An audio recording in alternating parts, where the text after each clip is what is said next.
Hey guys, welcome to Wrestling Days and welcome to Wrestling Days Live. We are live for this week's Smackdown. Smackdown on Fox, and hopefully we should be in for a very, very enjoyable show. I am looking forward to this week's show because, of course, we're coming off the back of a very eventful Smackdown last week. So Smackdown last week finishing with The Fiend attacking Alexa. That's obviously going to be the big story going into the show tonight. So, yeah, that's the big talking point. We're going to have to wait and see what they're going to do. I've heard rumours that we are going to be getting a Firefly Fun House tonight. So I am expecting a Firefly Fun House. And I am expecting Bray to address Braun and speak about why The Fiend attacked Alexa. We already know why The Fiend attacked Alexa, but yeah, I'm expecting that to be the case this week. I'm not really expecting any more Fiend attacks. I know that's going to be a question, and even though we've just answered it, I'm expecting people to still jump in and ask, are we going to see more Fiend attacks this week? I'm going to say no. I don't think there needs to be. I think last week was such a big statement. I think last week they can show the footage last week and there is nothing they can do that is going to shock us more than what we saw last week at the end of the show. So I think it might be best to just focus on some other things this week. They definitely need to do a Firefly Fun House. They definitely need to do something. But I'm not expecting it. I'm not expecting it to be an attack. I would really like to see a shaken up Alexa. I would like, it'd be kind of cool if like Alexa wasn't there, but she was maybe at home. Could you imagine Alexa Bliss at home, just kind of like looking around, looking quite petrified, and Michael Cole just like, Alexa, thank you so much for giving us this time. Just wanted to check in with you and see how are you doing? How's your week been? And just kind of get her saying, I don't know why, last week happened. I didn't have not done anything to The Fiend to my knowledge. And I just think that'd be really cool. So that would be a really interesting segment. So, yeah, I think that there's still things they can do, even if there won't be an attack. As well as that, hello everyone as well, by the way. Let me just quickly run down this list because it's not the longest list. So Firefly Fun House potentially. Matt Riddell against Sheamus. We've got that match coming up, which I think is a very interesting one because you can't really have Matt Riddell lose. But equally, Sheamus is just coming off the loss to Jeff Hardy. And I don't know which way they're going to go with that. So I think that's going to be quite interesting. Matt Riddle against Sheamus. It's probably going to be a throwaway match with a rubbish finish. And it's going to be a case that they'll end up having a rematch on like a SummerSlam kickoff show or something. But yeah, Matt Riddle, Sheamus, can't quite tell what they're going to do there. Jeff Hardy against King Corbin. There's rumours that King Corbin might have a couple of NXT stars with him. So keep the old eyes peeled for that one. And then Sonya Deville is going to be on the Miz and Morrison dirt sheet. So, obviously, she did a really good attack last week. Her beatdown of Mandy Rose was excellent. So, that was a really, really good moment, actually. So, looking forward to the follow-up on that. For me, it was just ruined a little bit by Miz and Morrison doing a bit of silliness, a bit of a silly promo straight after the attack. So, it is what it is. Daniel Wadey, shout out to you, my friend. Welcome. Thank you so much for the support, dude. Hope you are well. So Daniel Wadey joining us, becoming a supporter of the channel. Thank you very much, dude. David Hall says, TNA Dixie Carter accused of hanky-panky wrestling. Hello. Hanky-panky wrestling. That's my new wrestling promotion. Wrestling Days presents hanky-panky wrestling with male rosters. With male wrestlers, sorry, okay. I haven't heard that. I haven't seen that news. Hello, Days. Hope you are well. Hello, Texas Rangers fan. I hope you're well as well. Yes, I'm good, thank you. Dennis says, looking forward to Bray tonight. Yeah, that's the news that apparently it is going to be a Firefly Fun House and it is going to be Bray Wyatt. There's actually not been tons of news that I've seen today. I've seen a few little things. Apparently Vince is like really hot, really high on Bianca Belair. Apparently, I mean, there's been no evidence of that yet, but apparently he's really impressed with Bianca Belair. He loves Bayley's heel persona. Like, he loves it, can't get enough of it, right? So, apparently Bianca Belair, Bayley, and for some reason, Peyton Royce. Like, where did that come from? Where did that come from? How has he looked at everyone on the roster and gone, yes, Peyton Royce. Peyton Royce. Don't get me wrong, I like Peyton Royce. I like the Iconics. But that is madness, isn't it? Of everyone at his disposal. Everyone that's working on Raw, SmackDown, and he must have glimpsed NXT. But all of this, and he's gone, Peyton Royce. Big star in the making there. It's really weird. Every day there seems to be a different story along those lines. I think it was only yesterday I'd seen that apparently people are really hot. Like, they think they found another big star in this new Ridge Holland. Saw a couple of articles saying that Ridge Holland down in NXT, if you've not seen, he's got like a really strong Peaky Blinders vibe. He was in a triple threat match on NXT this week. He's really cool. He is really cool. My only criticism is his music. I actually sent a tweet out pleading with Triple H to change his music because it doesn't quite fit for me. But his looks good.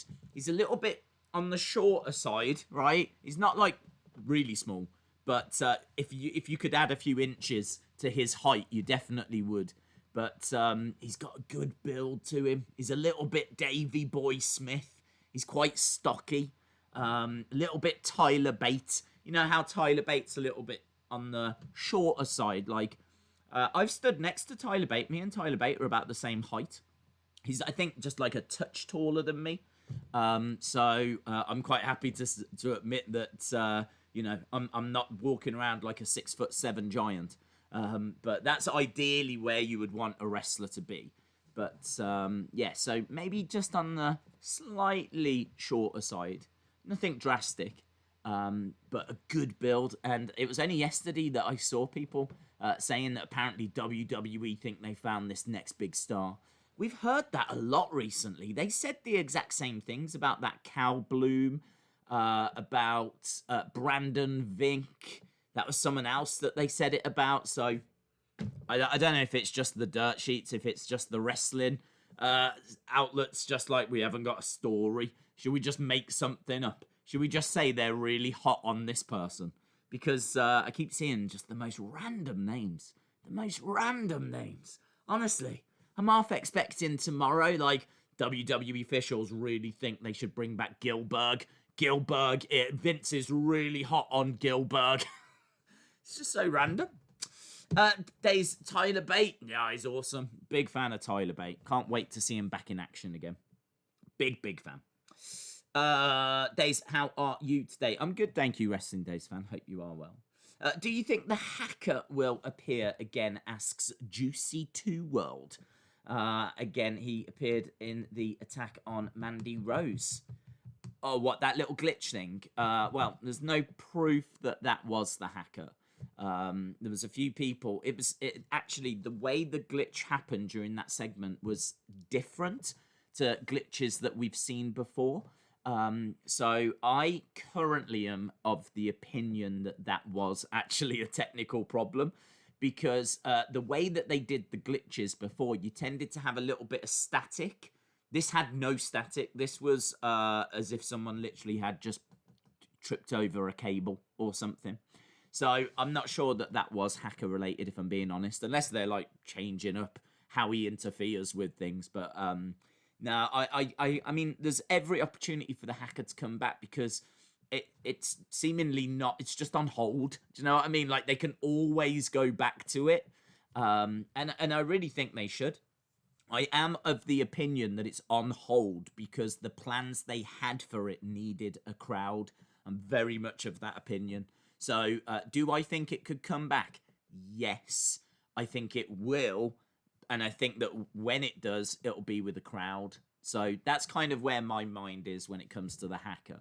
I think they've probably got some big plans and they had some big reveals, but they just don't want to do it without that crowd reaction, you know? And I can understand that. I can understand that. Days, have you heard that Bayley got a haircut? It was on the back of her hair. It says all the gold. I didn't hear that, no, but that's something she's been doing for a while. She actually gets the back of her neck shaved. So if she's had all the gold shaved into it, I can believe that. That would make sense. It was not that long ago, a couple of weeks ago, she had a birthday cake shaved into the back of her head because it was her birthday.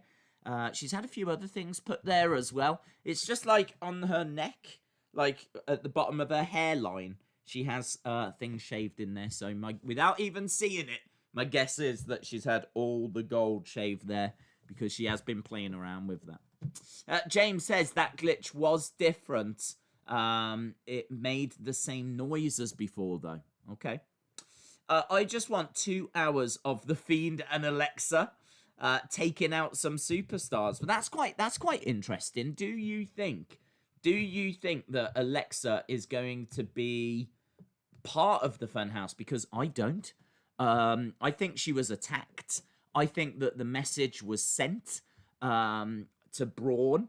I don't think they're really looking for there to be a union there. I just not got that vibe. I think that they are literally done that. They've done that to send the message to Braun. But I'd just be interested if anyone out there thinks that, you know, we're going to see Alexa with the Fiend tonight. Hello to Michael. Hope you are well. Matt as well. Matt and Chris. Shout out to you, dude. Days, did you hear that Sammy Guevara got major heat for injuring Hardy? Thank you for bringing that up because I did want to talk about that. I said on Wednesday I thought it was a blood capsule because I actually missed the moment where Sammy threw the chair at Matt. I didn't see that. The only bit I saw was, because obviously we're watching two shows, the only bit I saw was the moment where Sammy jumped off the entrance stage. So at least I don't think I saw him throw in the chair. I saw him jump off the entrance stage, and it was at that moment you could see there was already blood on the table. So, and I think when they showed the replay, so I'm pretty sure when Matt gets busted open, the replay they showed on TV was of Sammy doing the jump off the entrance stage. It was not Sammy throwing the chair. So I saw the replay again of him jumping off the entrance stage, and I was like, there's clearly blood already on the table. Like, so that has not caused him to bust his head open. He hasn't busted his head open because he's just gone through that table. The moment of impact, you can see the blood is already on the table because I hadn't seen the chair thing before. So, cut a long story short, I don't think that it is a blood capsule anymore now that obviously more information. I've seen more information. I've seen the chair being thrown. It looks like, and it seems like from reports, that Sammy, in the heat of the moment, picked up the wrong chair. There's obviously lighter folding chairs that you can use that aren't going to cause as much damage. They haven't really got any weight to them. They're just, you know what I mean? Not flimsy, but they're light. Whereas what he actually used was a heavily cushioned, heavily padded, ultra thick, proper comfortable fold-up chair that probably weighed a ton, right? He ended up picking that up instead and just hurling that at Matt Hardy, and I think Matt Hardy kind of literally took it in the face. So, yeah, I mean, if you see the clip, it looks nasty, and seemingly that blood is real. And man, I mean, I was saying at the time, I couldn't get my head around why they didn't stick on Matt Hardy. I was like, why are they rushing through this? They've just done a spot where Matt Hardy's busted open. But no, we're not going to stick around on that. We're going to quickly go on now because there's a car getting vandalized outside. So we've got to go to that now. Suddenly, it makes so much more sense because it totally wasn't planned. It wasn't a blood capsule. They didn't expect that level of blood. They probably didn't even want that level of blood because of the rating that they are and everything. So I should imagine, there's a good chance they got in a little heat with the TV company over that as well, because there's lines that you can't really go over. But I mean, it's an accident, it wasn't meant to happen, but man, you can't, I totally understand Sammy Guevara getting in trouble for that. Totally understand. Do you know what I mean? He's just busted, I mean, these things do happen, but there's a big difference in them chairs. There's a big difference in them chairs. You don't go throwing those thick, heavy chairs around. Don't know, man. He deserves to get in a bit of trouble for that. He deserves to get in a bit of trouble for that. You can't go doing that. You can't go doing that. And that could have resulted in some serious drama for AEW. So, yeah, I thought that was very interesting. So, good question. Good question. Do you think Undisputed Era will turn on Cole soon? I hope not. I'd prefer for them to come up all together to either Raw or SmackDown, which I really feel there's a good chance of that happening at SummerSlam. But as I said, what I don't understand is why would you call up Undisputed Era at the same time as doing this stupid other group? Do you know what I mean? This other faction that's causing chaos. You can't have two factions causing chaos at the same time. It's not going to work. They're going to cancel each other out. Do you know what I mean? Like, if you're seeing one faction beat people up on Raw, in locker room area and all of this, is Undisputed Era going to have as much impact doing it on SmackDown? Like, would the Shield have been as cool if there was another Shield around at the exact same time doing the exact same thing? Don't know, maybe not. So I find this new faction very strange. It's kind of a little bit in the way.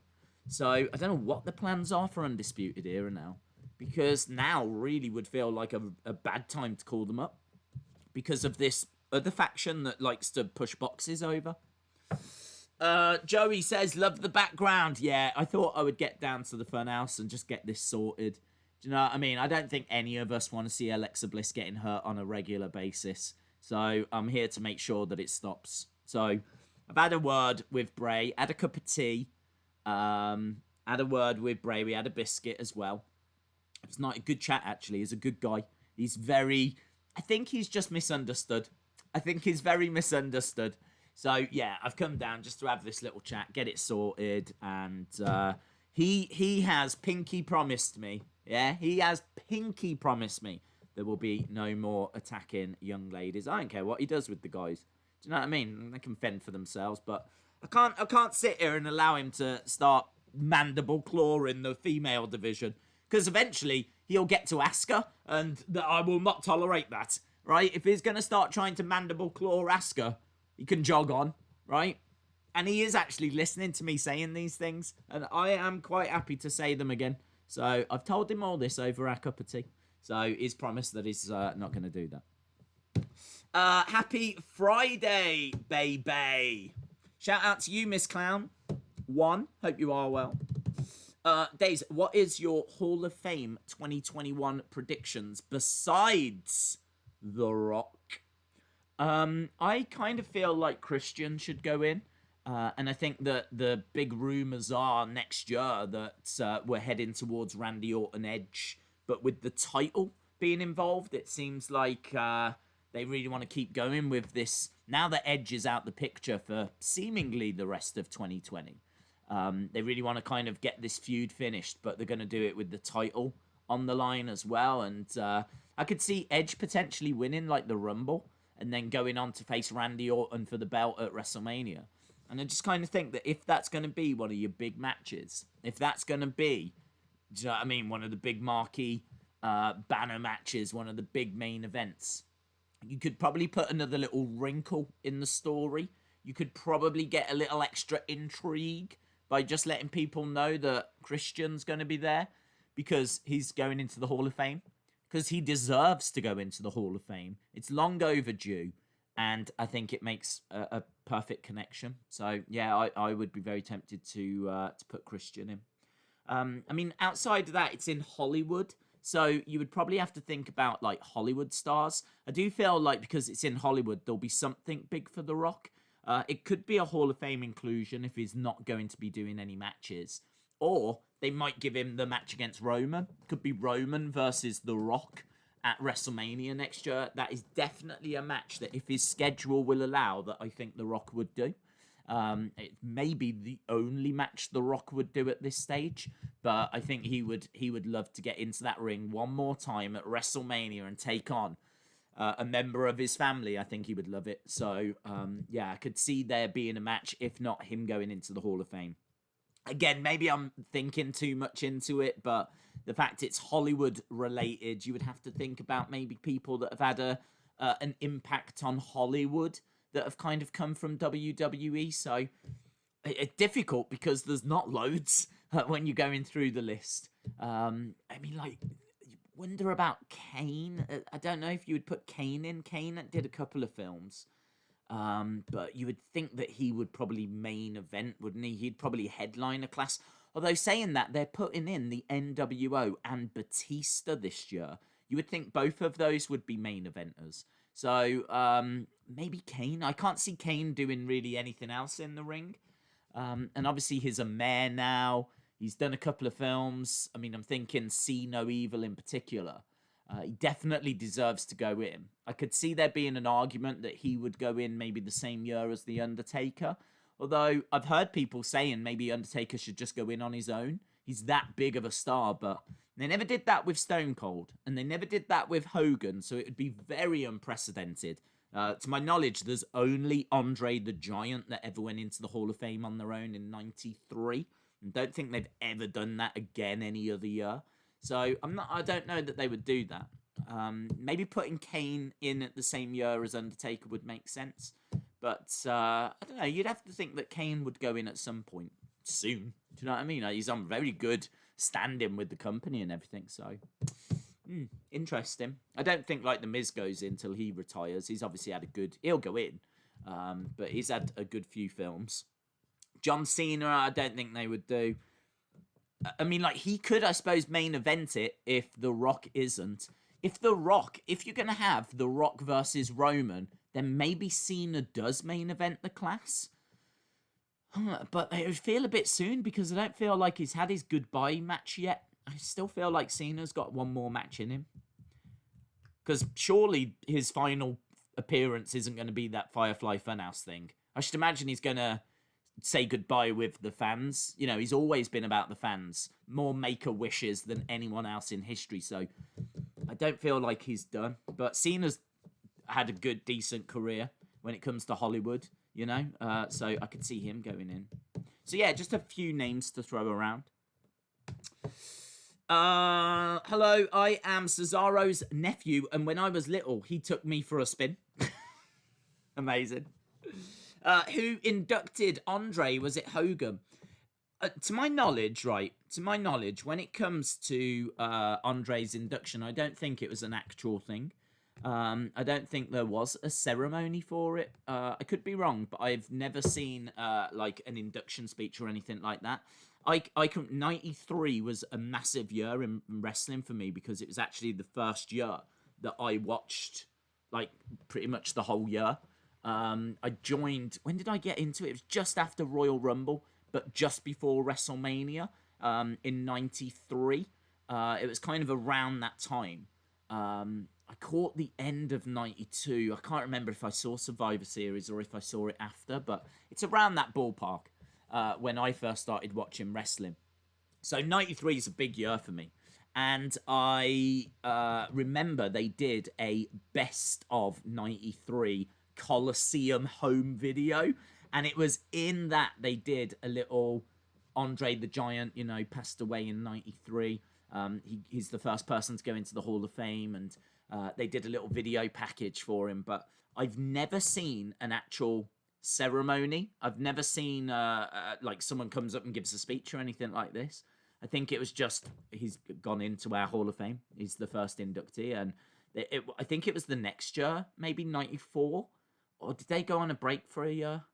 I can't remember if it was 94 or 95 that then they did a proper class, sit down, proper thing. But yeah, I'm not sure they did for the first one. Not sure they did for Andre. Jackie Chan. Hello, Jackie Chan. Jackie Chan's here, guys. Jackie Chan says, hi, guys. Hi, Jackie. Hi, Jackie Chan. So Jackie Chan, joining us. Shout out to you. LSW, shout out to you as well, my friend. My prediction for SmackDown, says Lightning Bolt, is that Alexa will be just fine with Nikki.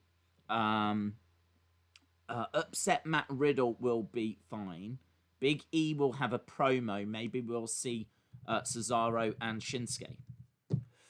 Days, do you like milk? Milk's okay. Milk's okay.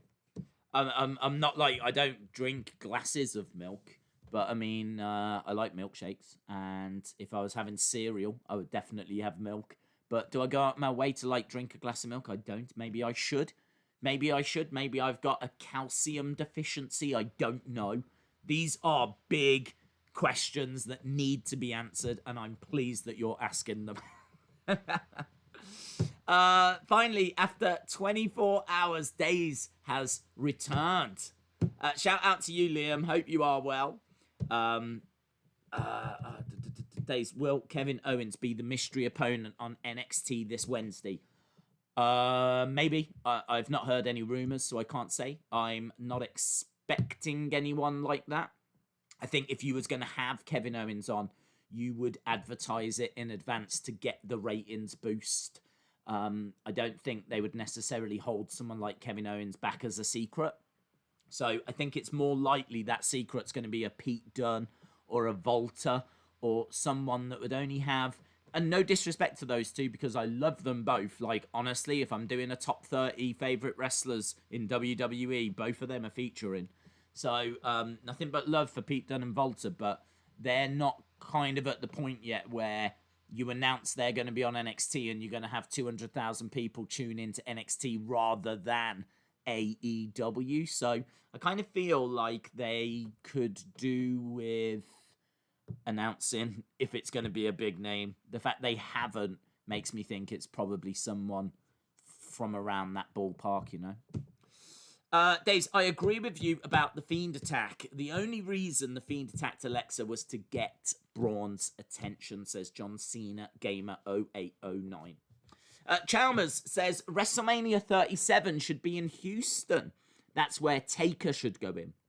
Well, I think there's a very good chance, and I could be wrong here, but I think there's a very good chance that The Undertaker has one more match. I've said many, many times that I don't feel this is the end. I don't feel that he's retired. I don't believe that he has ridden off into the sunset. There's too much about it that just doesn't sit right with me. And even Undertaker in the last ride was like, look, I think this is where the cowboy rides away. Unless Vince needs me. If Vince needs me, I'm definitely coming back. But I feel like this is where the cowboy rides away. But again, just to remind you, if Vince needs me, I'll be back. So, do you know what I mean? Wasn't the most convincing retirement speech ever. Of course, WWE jumped onto it and they were like, thank you, Taker. Thank you to everyone tuning in to SmackDown. We're going to say thank you to Undertaker. Please tune in for any reason. So they, of course, jumped on it. But, nah, look, with the ratings where they are you telling me that Vince McMahon isn't going to... Hello? Can I speak to Mark? Is that Mark? Eh? Is that Calloway? Yes, Vince. Listen, I'm thinking fans are back. Yeah, you remember them? They've always had love for you. I'm thinking, how about we do some at WrestleMania 37 and then we're done, yeah? We'll give them the match they were meant to have. How you and AJ, yeah? You and AJ in a match, WrestleMania 37. I can see that, and I can see AJ getting the win. Because traditionally you go out on a loss. That's wrestling tradition. Ric Flair did it, as we've said. Lost to Shawn Michaels. Kurt Angle did it. Lost to King Corbin. Shawn Michaels did it. Lost to The Undertaker. It's what happens. You go out on a loss. You give back to the industry. The industry builds you up. Yeah? Builds you up. You get your career. You make your living. And then you ultimately give back to the industry by putting someone else over on your way out. Now, there'll probably be diehard Undertaker fans that are like, oh, I don't want to see The Undertaker lose his last match or whatever, but it's a real sign of respect. It's in wrestling. It's a real sign of respect, and Undertaker will know that. As I said, you're giving back to the business that gave you so much, and of course, the Undertaker's already given a lot back. But yeah, for someone that's so passionate about wrestling, and someone that kept kayfabe for so long and would never break character and really believes in, do you know what I mean? Like the importance of wrestling tradition and all of that kind of stuff. I don't buy that he's done. I just don't buy it. So I think he could come back, which is why I don't think he goes into the Hall of Fame next year. I think that he has his last match next year, and then we don't know where WrestleMania 38 is. He could go into the Hall of Fame then. But in all honesty, if I was WWE, I would wait a good few years. I would wait, because every year people are going to be like, is this the year Undertaker goes into the Hall of Fame? Is it this year? And it gets people talking. Oh, Hall of Fame's being announced. Is it Taker this year? Better be Taker this year. And then, of course, you don't announce it. It's like, what are they doing? How can you not put Undertaker in? And all you're doing is you're getting people to talk more, tweet more, rant more, and all of this. Because, of course, he's going to go in. But why not get a bit of mileage out of it? Do you know what I mean? And then, like, he goes in eventually. In, like, 5 years' time or something. Yeah, that'd be... he comes out in, like, a wheelchair. Do you know what I mean? Or something like this, like, proper old. By the time he actually goes in. But, yeah, I would wait. I would wait. Oh, man. Michael, shout out to you, my friend. Thank you for joining us. Really do appreciate the support, man. Really, really do appreciate it. There's been a few people that have joined us tonight. Thank you, everyone. We are, just so that people know, we did a members only stream yesterday. It was an hour, and it was just before our SummerSlam stream. And I had so much fun on it that I will be looking to do another one next week. So if you do become a member, you get access to that stream. You'll be able to watch it. Obviously then you've got access to all the other streams as well. I do want to just stress, because I do think it's very important that the message gets out there that nothing changes for those that don't join. Like, we're here every week for everyone when it comes to Raw, SmackDown, NXT, AEW, NWA when it comes back, UFC. Tomorrow we're here for UFC. Toy hunts when we do get them back, which I do want to get them back. I get messages every day about that, but I've been quite vocal on that as well. But it's always worth mentioning that, like, when it comes to the toy hunts, the shops here in the UK have been closed for 4 months. They reopened about a month ago, but I jumped on to see what my local stores had, and they had no new stock. We could have gone, but we would have not found anything. There would have been no reason to have gone. And what with all the uncertainty of, like, just reopening and people now having to wear masks and still social distancing, and it's just I'm sure you understand, just the absolute worst time to try and do toy hunts. I mean, horrific. It will go down as the worst year ever, for many, many different reasons. So, yeah, as soon as I feel like I can bring one that's to the standard that people would expect, then we definitely will. So it's on my agenda. Don't you freaking worry about that. Right, we got William Hensey as well. William Hensey, you little legend. How are you, my friend? William Hensey says, hey, Days. Hey, William Hensey. Did it read it out? Because I didn't hear it read it out, unless that's a new super chat that you just dropped. William Hensey is a legend. Yes, it is. There it is. They donated $20 via a super chat. Amazing. Hey, Days. Great. There we go. There we go. I was like, I haven't heard this. What is slacking?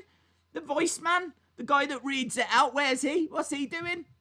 But no, there he was. So no shade from me there. Yeah, I had to pull him up. I'm sorry that you had to see me reprimand him, but I had to pull him up because I didn't think he was pulling his weight. I reckon he was asleep. Like this. And then all of a sudden he hears me ranting and raving. It's like, William Hensey is a legend. He has donated $20. He says, hey, Days. Hello, Matthew. Hope you are well. Days, Montez Ford got poisoned. He did get poisoned.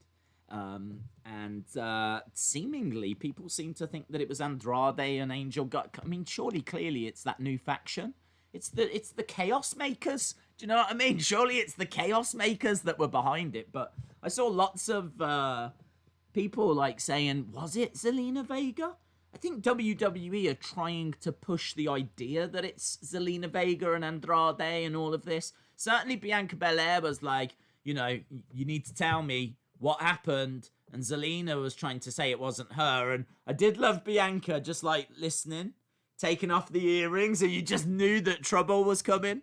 Because let me tell you, when I take off my earrings, trouble is coming. So, yeah, that was kind of a cool moment. The earrings coming off. But, no, I think it was that group. I think it was the Chaos Causers, the Box Pushers, as I like to call them. The Box Pushers. That's I know they're called Retribution. They should be called, like, Retroboction or something like this, because pushing over that box was one of the most horrific things I've seen in 2020. He got poisoned by shaking the ropes. Is that how it was? Is that what they're saying? That's not how he got poisoned, was it? Wasn't it something in his cup? I think our very own Monica King, who I don't know if she's around or not. I've not seen Monica King. There she is. Look, there she is.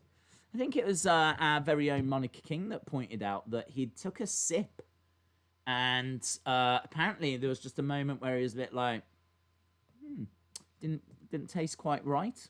I mean, I don't think there's anything in there. So if he took a sip and there was even a liquid in there, he should be concerned. Because I'm pretty sure most weeks it's just an empty cup. So, oh, hang on, there's something here. Ooh, I don't like that. So, yeah, I'm not sure he did get poisoned by shaking the ropes. Roman is not going to AEW. There we go, some breaking news from Sean Rossett. Monica King says, I'm around, Days. I'm around. I see you. The Box Pushers, the Mischief Makers, the Chaos Causers. Yeah, all better names than Retribution.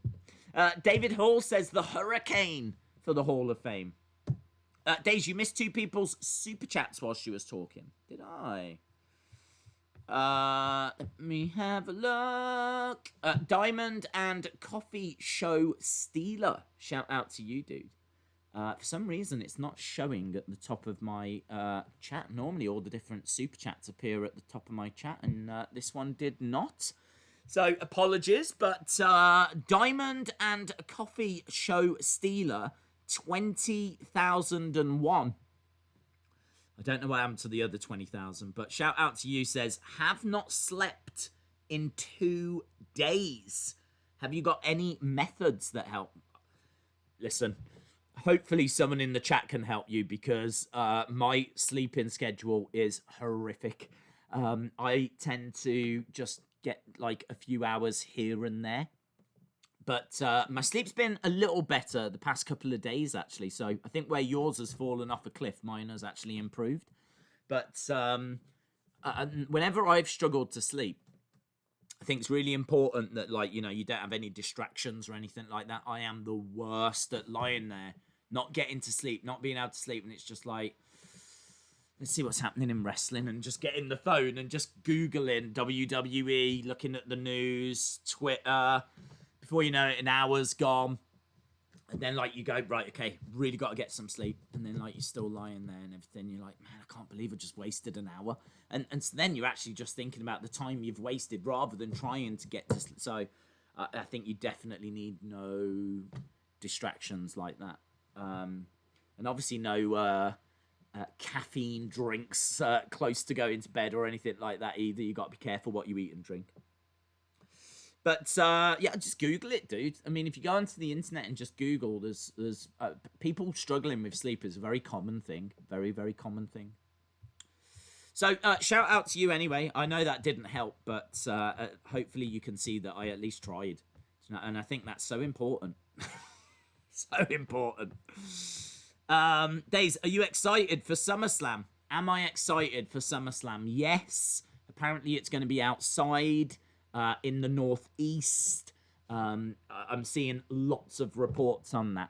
So not just from one outlet either, but from several saying Vince has got his way, basically. Vince has managed to get some... He doesn't want it at the Performance Center, so not expecting it to be at the Performance Center. I'm expecting it to be outside. I'm expecting it to be no crowd, unfortunately, because there was rumors he was trying to get a crowd. So, yes, I am looking forward to it. I think it's exactly what they need to do right now. Dave says, if I can't sleep, I just chat to my bud, Austin316. Well, there we go. Tried that. Try having a chat with Austin316.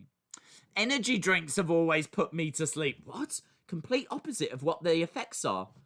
That's crazy. Do you know, I got a coffee machine last week, I think it was. And, like, there was this coffee company that were doing a deal where if you bought some of their pods, so many of their pods, they gave you the machine for free. Because, of course, it's one of them, innit? Once you've got the machine and you have to then buy more of the pods are going to be expensive. And I know what they're doing, right? But it was a good offer. So I've got like 4 months worth of coffee and a free machine as a result. But I know that I'll end up paying for it once I buy the refills and everything. But yeah, I was looking into that. And like the coffee content for like where those coffee drinks are like down here. Energy drinks. I had no idea. Energy drinks like crazy caffeine content. I had no idea. I can remember doing like night shifts when I used to work in an entertainment store. I used to have to do like night shifts every once in a while.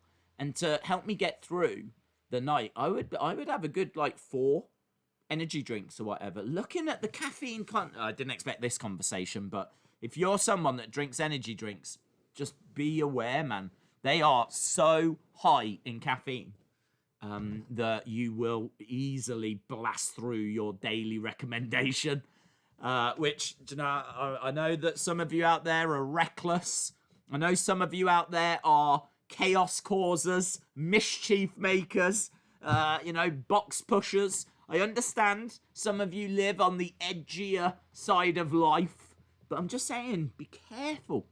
Be careful, because it's got high caffeine. Do you know what I mean?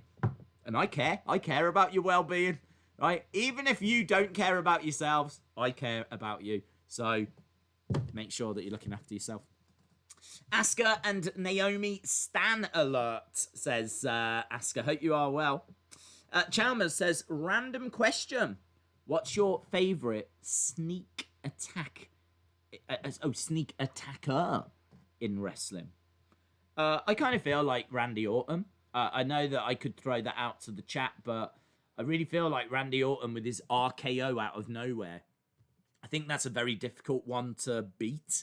I'm sure someone will find one that's up there or could beat it, but I kind of think when it comes to sneak attacks, man, just think of all of those RKOs out of nowhere. So I kind of feel like it has to be Randy. But if anyone's got an alternative, feel free to drop it like it's hot. What is your prediction for Orton and McIntyre? Rumours seem to be quite heavy that it's going to be Orton. That's not a fact. That's not a spoiler. It's not been recorded. And we all know that Vince McMahon changes his mind more than he changes his underwear. Do you know what I mean? And it is very likely that McIntyre retains and that Orton, gets it at a later date. But I do think Orton gets it at some point. I really do. I do think Orton's going to get the belt at some point. And I do think they want to do Edge versus Orton next year for the title. And I would be leaning towards Orton winning, if I'm being honest. I'd be leaning towards Orton winning. And how sad would that be?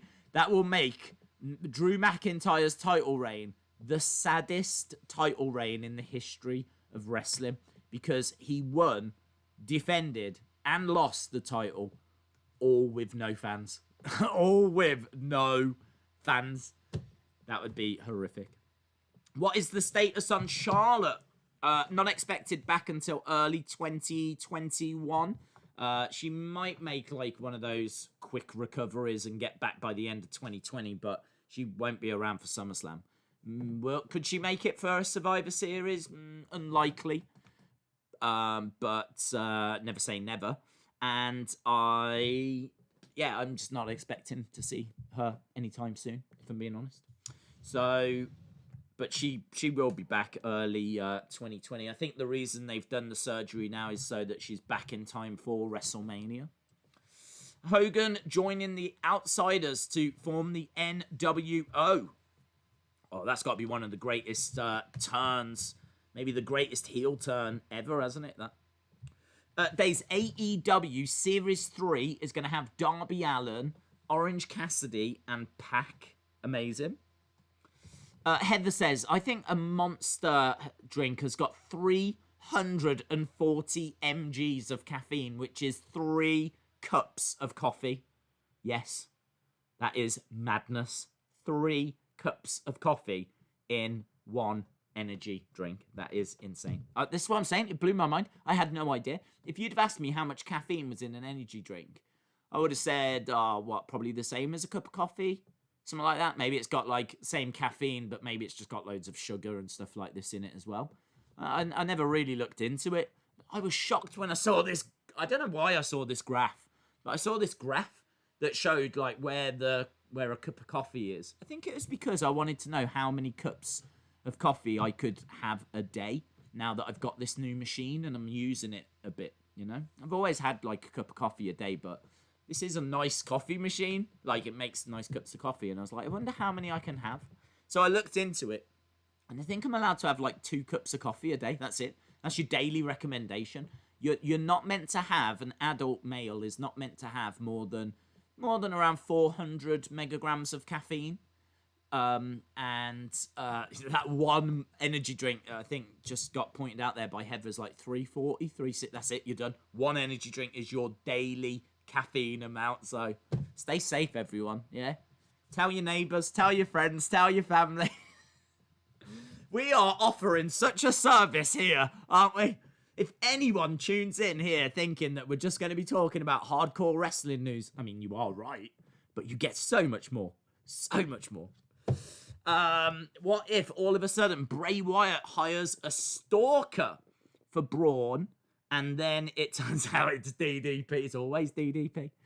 Yeah, you're right. That would be epic. That would be epic. Days, I have a morning coffee every day. Oh, dude, so do I. I mean, the times that I wake up are a bit weird because I'm very much on like American time, because obviously I have to be awake at night here in the UK. Whereas in the day, I tend to sleep in till like 1 or 2 into the afternoon. But obviously in America time, that's 9 o'clock in the morning, something like that. So in America time, it's not weird. UK time, it's a bit strange. Like not waking up until after lunch is a little bit strange. But yeah, whenever I do get up, one of the first things to do is have a coffee. But it was so nice. I was like, man, I could see myself drinking more of these than I normally would. I wonder how many I could have a day. Turns out you can have 2. Days, why do you think Ruby Riott has not been pushed? Why doesn't Vince see it in her? There's only one man that can answer that, and that is Vincent Kennedy McMahon, isn't it? I really don't understand why he doesn't see it in Ruby. I think Ruby has got such a different look. I think that she's very solid in ring. Her promo style, I think, is pretty decent. I don't know. She's got a really cool kind of like punk vibe. I think you could do some really cool stuff with Ruby. Could you imagine, right, if we didn't have the pandemic, could you imagine if you was to take Ruby to like a punk rock gig and just film her out with some friends at a punk rock gig or something? And maybe, you know, someone comes up and says something and starts a bit of a fight in the crowd. And do you know what I mean? There's like bottles being thrown and like Ruby's loving it. And she's just in her absolute element. And her and her friends are just starting a riot in this like punk rock kind of gig and everything. And it just brings a bit of energy to, like, you know, the vignettes and everything. And I could see that really adding to her character. I mean, you couldn't do it loads of times. You just do it a couple of times or whatever. And you just kind of really get across, like, who she is. She's passionate about punk rock and all of that kind of stuff. So, and then, like, have bands play her out. you could have like punk rock bands doing her like entrance music at like WrestleMania and things like this. Like really try to bring in those punk rock elements in different ways. And I don't see why you've not got a future champion there. I think there's a really interesting gimmick there. I know there's a lot of people that want them to do that with Liv, but we don't know what Liv's gimmick is. Liv doesn't know what her gimmick is. Her gimmick at the moment is Confused Woman A, isn't it? Confused Woman 101. Like, she hasn't found herself and all of this. I think the Iconics were like, Liv, you should have just stayed in the bath. Because, like, since she's come on, she has confessed her love for Lana. Then seemingly that got dropped. Then she just wasn't really getting used all that much. And then she started to have a couple of matches with Ruby Riott. She got a couple of wins, but didn't really go anywhere. Then she went missing for a while. Ruby now wanted to get back with her, and now she's back. But I mean, she's so directionless. Clearly, they're trying to do something with them now with a reunion of the Riott Squad. But you've got. There's nothing to invest in with Liv. I need a reason as to why I should care, because I haven't got a reason yet. But with Ruby, it's there. With Ruby, she's got that whole punk rock chick vibe, which I really think they could explore. So I can't answer that. Why does Vince not see it in Ruby Riott? I don't know, because I think she's awesome. I mean, he never saw it in Shayna Baszler, which is why Shayna Baszler was put on the shelf and not used since WrestleMania. Sonya went from nothing to complete fire overnight. So much so that they morphed Dolph to Raw because she surpassed him in the story. She is a straight killer. What, Sonya Deville? I like Sonya Deville. I really like this heel turn that she's done. I thought the attack that she did on Mandy Rose was excellent. The only problem I think you might have with Sonya Deville is the intensity of her hatred for Mandy makes sense because she feels like she was always in Mandy's shadow. So her feud with Mandy is going to be very good, and we're going to see that tonight. We're going to see that play out a bit more. Sonya Deville is on the dirt sheet tonight with Miz and Morrison. So we are going to see that story develop. But what happens after that feud? Can she carry that same intensity into future feuds? Can she still be that kind of killer when she's facing the likes of Nikki Cross and Alexa and Bayley and Asuka and all these different people? Mandy is bringing the best out of her because they know each other so well. They're so comfortable with each other. I'm sure they've spoken many times about what would happen when they turn on each other, because of course, if you're friends with someone, chances are you're going to turn on them or they're going to turn on you at some point. So, I'm sure the conversation had been had. But can she repeat it? Or is she the modern day Virgil? That's what I'm going to say. Is she the modern day Virgil? Virgil was epic in his feud with the $1 Million Man. But as soon as that feud was done, what do you do with Virgil? Virgil, just for whatever reason, I don't know if they didn't see it in him. I don't know if he couldn't get that same intensity. I don't know. But for whatever reason, he just kind of floundered after he'd got past the $1 Million Man feud.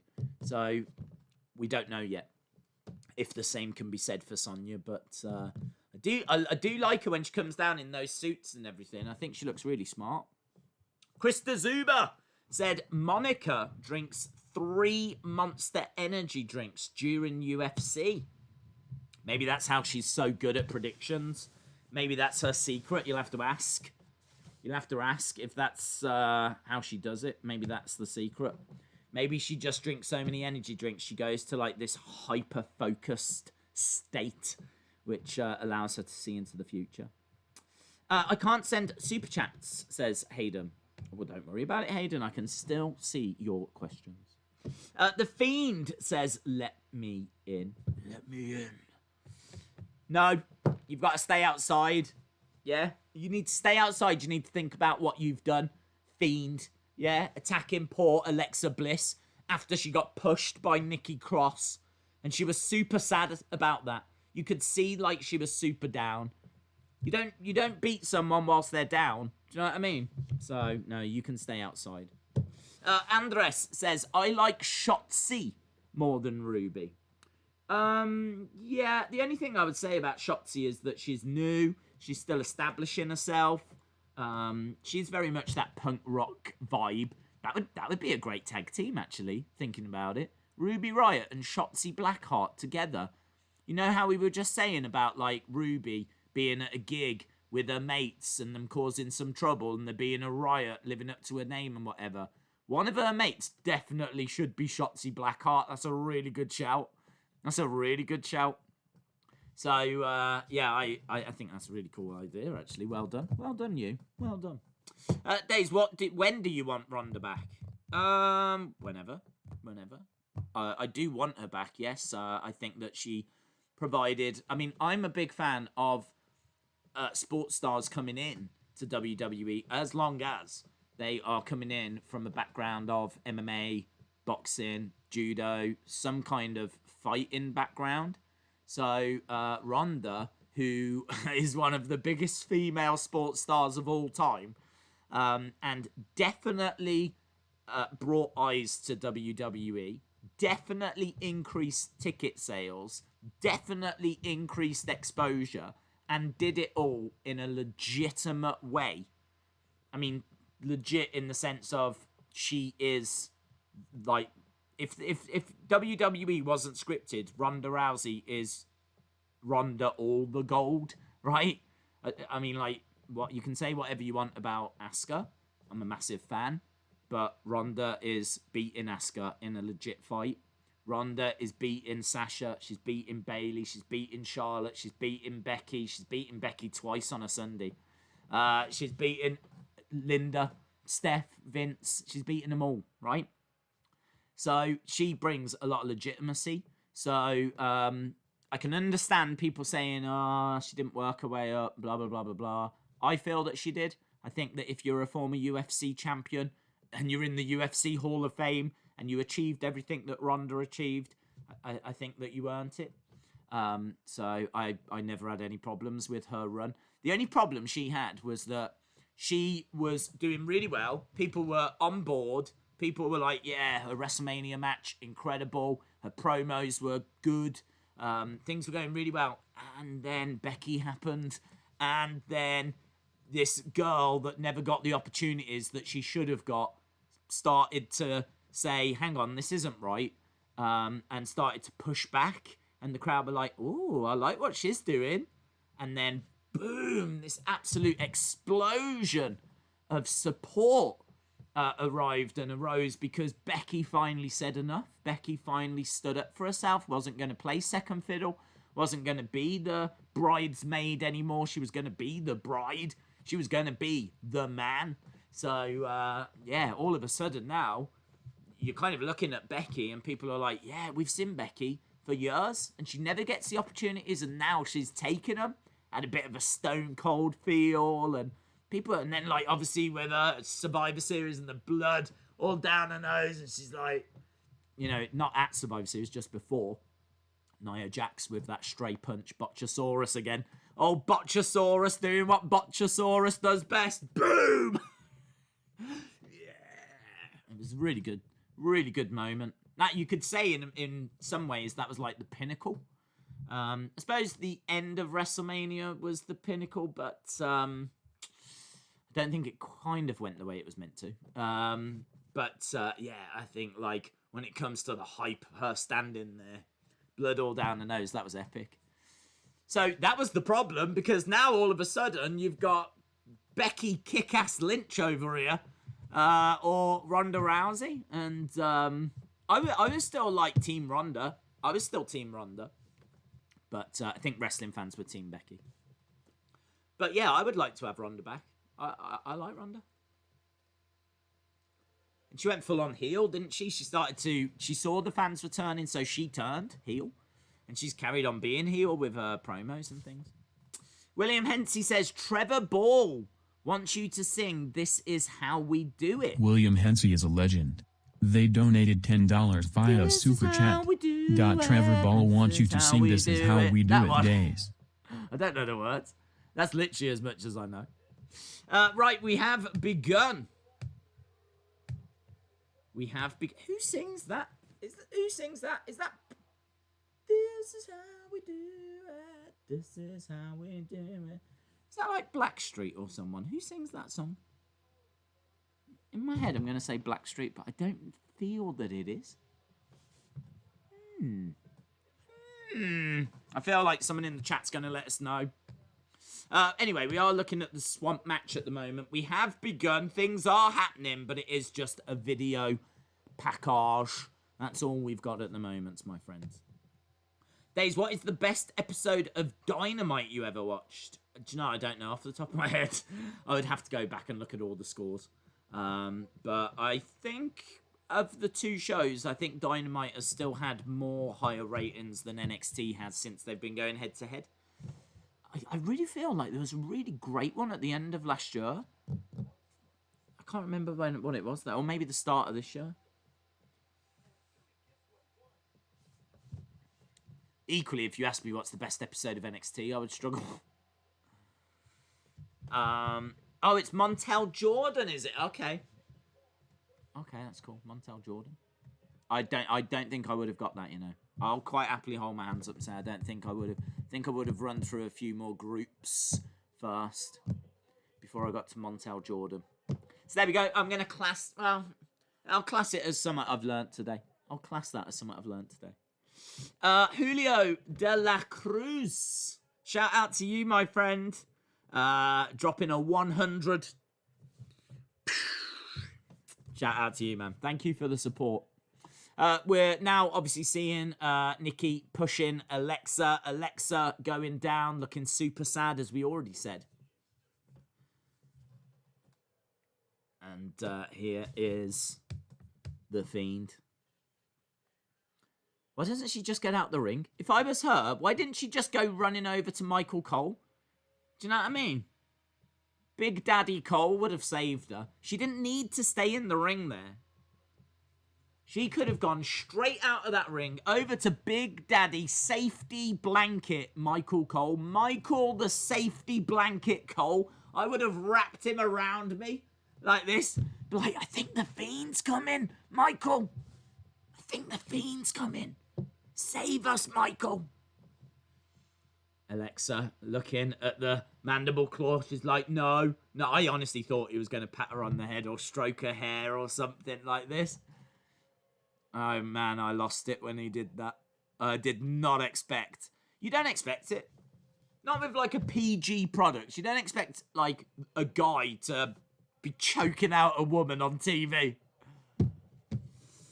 Jamie Harley says, Days, new faction, CM Punk, Adam Cole.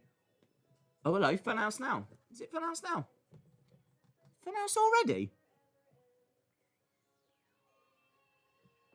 All the pictures on the wall of friendship are of Braun. Hello, Fireflies! He's done that before. I need to address some... A bunch of haters. A bunch of haters slid into my DMs.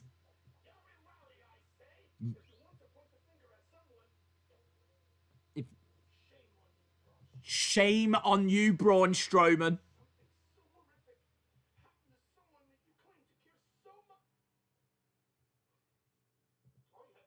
All you had to do was you had to give him what he wanted. I will get back to your comment, Jamie.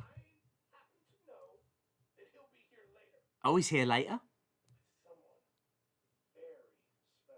With someone very special? With Alexa? He's waiting for you, Braun. I advise. Give him what he wants. Or she. Or she'll find out what he's truly capable of. Bye. See you around, mate. Bye. See you later. Bye. By the way, I'm in your house. That you're our friend. Never, ever end.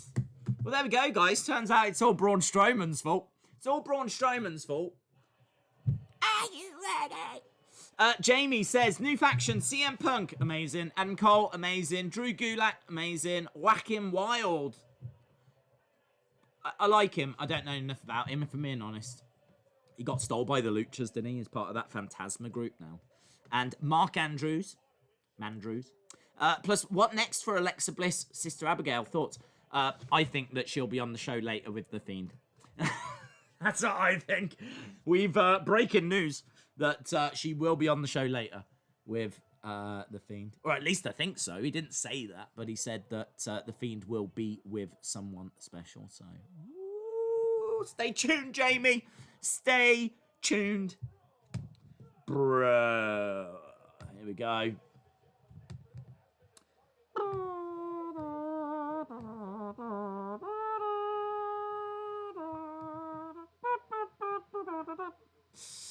Bro. So what we got now? We got Matt Riddell versus Sheamus. Yeah, heel turn for Shorty G last week, wasn't it? Naughty G, as people said in the chat. Naughty G. Who said that? I can't remember. Someone in the chat said Naughty G last week, which was funny. Naughty G. So, Shorty G arriving. I do love that theme tune, man.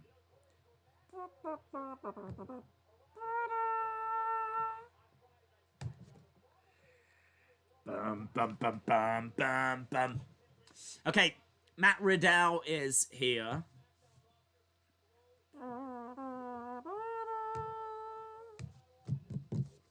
Sheamus' new attire. Yeah, I think we'll see that. I think that's a keeper, isn't it? He looks cool.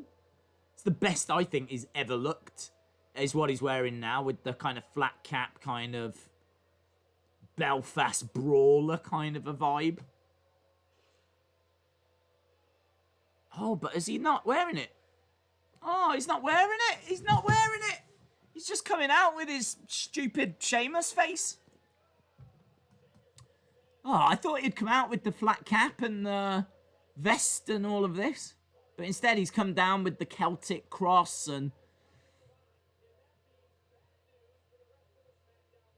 So, time to move on. I was quite intrigued by this match because I can't quite tell how it's going to go. I mean, are you going to give Sheamus the loss after he's coming off a loss to Jeff Hardy? I don't know that you will. But are you equally going to have Matt Riddle lose? I kind of think there's going to be a bit of silliness. King Corbin getting involved or something like that, because I can't kind of see how they're going to get out of this match. I really like Riddle. I think that's a shame that Sheamus isn't wearing his new attire. I thought that was a step in the right direction, but clearly he and WWE didn't agree. Days, you should have Coffee for Kids merch. Coffee for Kids. Coffee for Kids. Yeah, we was theorising about what Shane's announcement was going to be. And somehow we got onto the idea that it might be Coffee for Kids. I mean, I might as well start calling myself Coffee Days. Do you know what I mean? Because we do talk about coffee quite a lot in retrospect. But it wasn't. Unfortunately, it was Raw Underground, which has nothing to do with coffee. So, Sheamus in control early on. So, Sheamus is back in his black trunks with the Celtic cross on the back. I like Riddle's attire. Riddle's got, like, shorts, black shorts. They've got a few logos on. They've got a bit of an MMA feel.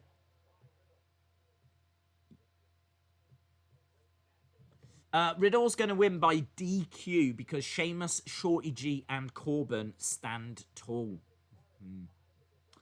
Johnny Bates was the comment. Shout. Okay, thank you, Chalmers. Johnny Bates. Let's give credit where it's due. Johnny Bates, quick as a flash, last week saying that Shorty G should now be called Naughty G, which is a really funny comment. Hello, Jim Gore. Hope you are well. Shout out to you. Jim Gore, Long-time supporter of the channel says, Days, I heard why Saxton is not wrestling. It was WWE that essentially ended his... Wow, really? I've always presumed it was an injury. I kind of feel like Saxton would be really great as a wrestler because he's so cringe that I kind of feel like he would be that cringe, like, he'd be a jobber, but he would be that cringe kind of henchman that constantly just takes bumps, takes losses. But, you know, he's got a place on the card. But instead they use him on commentary. And I wish they didn't. Riddell trying to work on the arm here of Sheamus. A bit of joint manipulation as well. Look at this. Pulling the fingers apart. Lovely. He legit could break Sheamus's arm if he wanted. Nice hammerlock applied, but Sheamus rolls over. The two break apart. This is really good, actually. Watching Riddell in there with a guy of Sheamus's size. Sheamus has got Riddle up. He's looking for a power bomb and he hits it. Sheamus managing to power bomb Matt Riddle. I don't know why, but I am into this matchup. I know it's going to have a screwy finish, or at least I feel like it's going to go that way. But Sheamus, experienced WWE superstar, former WWE champion. It's going to be a real gauge as to where Matt Riddle is. It's a real testament as to where they see Matt Riddle as well. Putting him in there again for the opening match. This match is the match that always gets like half an hour. Always gets a good chunk of time. So Riddle being in this position is a really good sign. It's a really good sign. I know people might say, oh, he's not competing for a mid-card title yet. Or, do you know what I mean? What are they doing with him? He's not really in a great feud or any of this. But he's getting TV time. He's mixing it up with some decent established stars. He's not on main event. Do you know what I mean? Granted, he's not the main event, but I think you got to look at it and say there is a chance that he could get to that level. Forearm strike, down goes Sheamus. I'm telling you, someone like Aleister Black would swap places with Matt Riddle in a heartbeat as we go to commercial break. Jim Gore says, I remember when Saxton was on NXT Season 2, he had a bit of a rock vibe to him. Do you know what? I don't think I've ever seen NXT Season 2. I don't think I've ever seen it. That might be a really interesting watch-along. I don't know how we would do it. It would probably have to break it down into a couple of videos. But, yeah, like, to go back and watch a whole season of NXT, because amazingly you can. Because obviously NXT didn't used to be the way that it is now. It used to be a show that was on each week where you had rookies and professionals, and each week someone would get eliminated, and then you had a season winner. I don't know how many weeks it ran for. I want it maybe like 8 weeks or something. So maybe if we broke it across a couple of... But we could go back and watch like the old NXTs. First one in particular, obviously with Daniel Bryan and the Nexus guy is very interesting. Yeah, I cannot recall seeing NXT Season 2. Or actually, Season 3 season. I've seen bits of them. I've seen like where Titus falls over and things like this. But yeah, I can't remember sitting down and watching like a good chunk of those episodes. Interesting. If you have some FCW, we could watch those. I don't think they do, you know. I don't think they've got FCW on the... I don't think they do on the network. You guys, you're making me look. I'm going to check, because I would love to watch some FCW. I legit would love to watch some FCW. That was NXT before NXT. So, yeah, I would really love to watch that. Shorty, Not PG, and King Boring. Days, we should watch the first NXT TakeOver. We do keep putting it in options, and it just keeps getting pipped. But, yeah, we probably should try and watch it. I've just put FCW in, and it's come back with moments like Seth Rollins versus Cassius Ohno for the FCW title. An FCW 20-man Grand Royal Rollins versus Ambrose, FCW 15 championship. Caitlyn versus Rosa Mendez. Dean Ambrose versus William Regal. A young Dean Ambrose challenges William Regal. There is some absolute gems. Some absolute gems on this.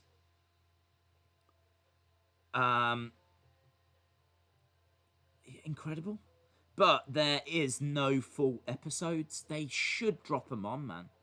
They should drop. I would love to watch some old FCW. Love to watch that. But there's definitely a few matches on here. Mainly involving the Shield guys. Mainly involving the Shield guys. But you can watch Corey Graves wrestle. Corey Graves faces Roman Reigns in FCW. That's in the Hidden Gems. How about this match? From February 2012. Dean Ambrose versus Roman Reigns versus Seth Rollins. A Shield triple threat match. All three taking on each other. That match you can watch right now on the WWE Network. Please don't know. Don't leave us. Please don't leave. But they're out there, man. I think Shotzi is a part of Retribution, says John. That would be cool. Days, would you like to see Paige Van Zant in WWE? As much as it's going to pain me to say this, and it is going to pain me to say this, I'm going to say yes. But there's a massive caveat. There is a massive caveat. They need to figure out what her personality is like. I don't know where her head's at. I know that she caused drama in UFC because she loved being on Dancing with the Stars, and loves doing her Instagram, and she's someone that, do you know what I mean, is really, I don't know how much of a team player she is. She is team Paige Van Zant. I don't know that she's team WWE. She certainly wasn't team UFC.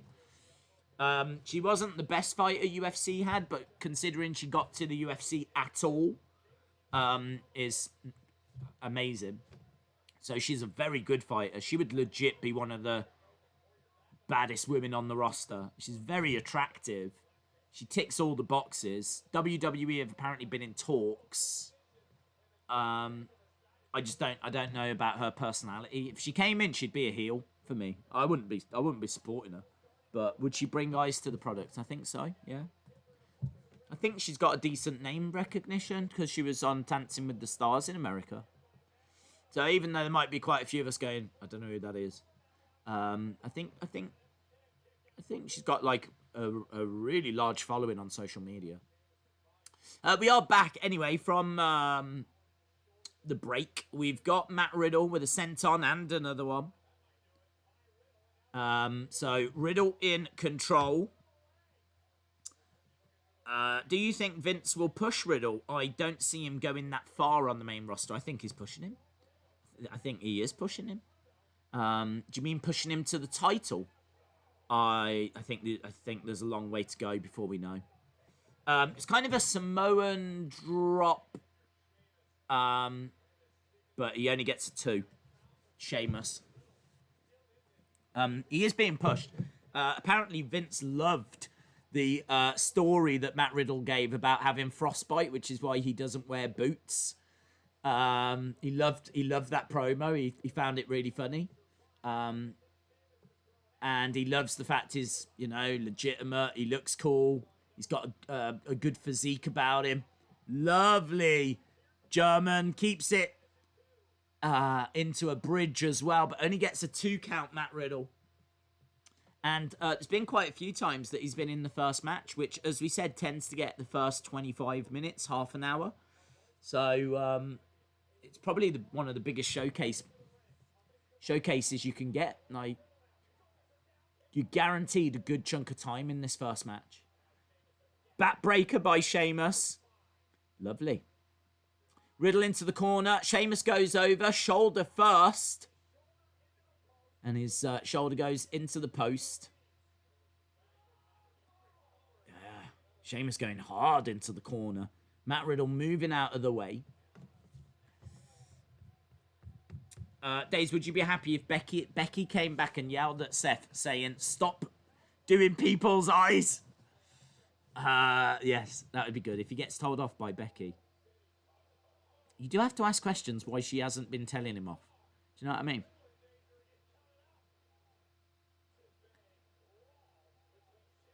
Riddle on the outside, getting up to his feet.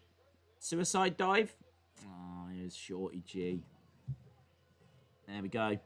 There we go, friends. We said, how are they going to get out of this? How are they going to get out of this? You got Matt Riddle, hot new thing, hot new guy around town. You got Sheamus, former champ. You can't have Riddle win because Sheamus is just coming off a loss to Jeff. You can't have Sheamus win. Tell you what, though, this is a match I really want. I really want Shorty G against Matt Riddle. Shorty G, who was almost an Olympic level wrestler. I don't think he went to the Olympics, did he? I can't remember if he went to the Olympics. Did he go to the Olympics, Shorty G? Let's have a look. But I know he is at that level. So you've got Shorty G, that's an Olympic level wrestler, against a UFC level MMA fighter.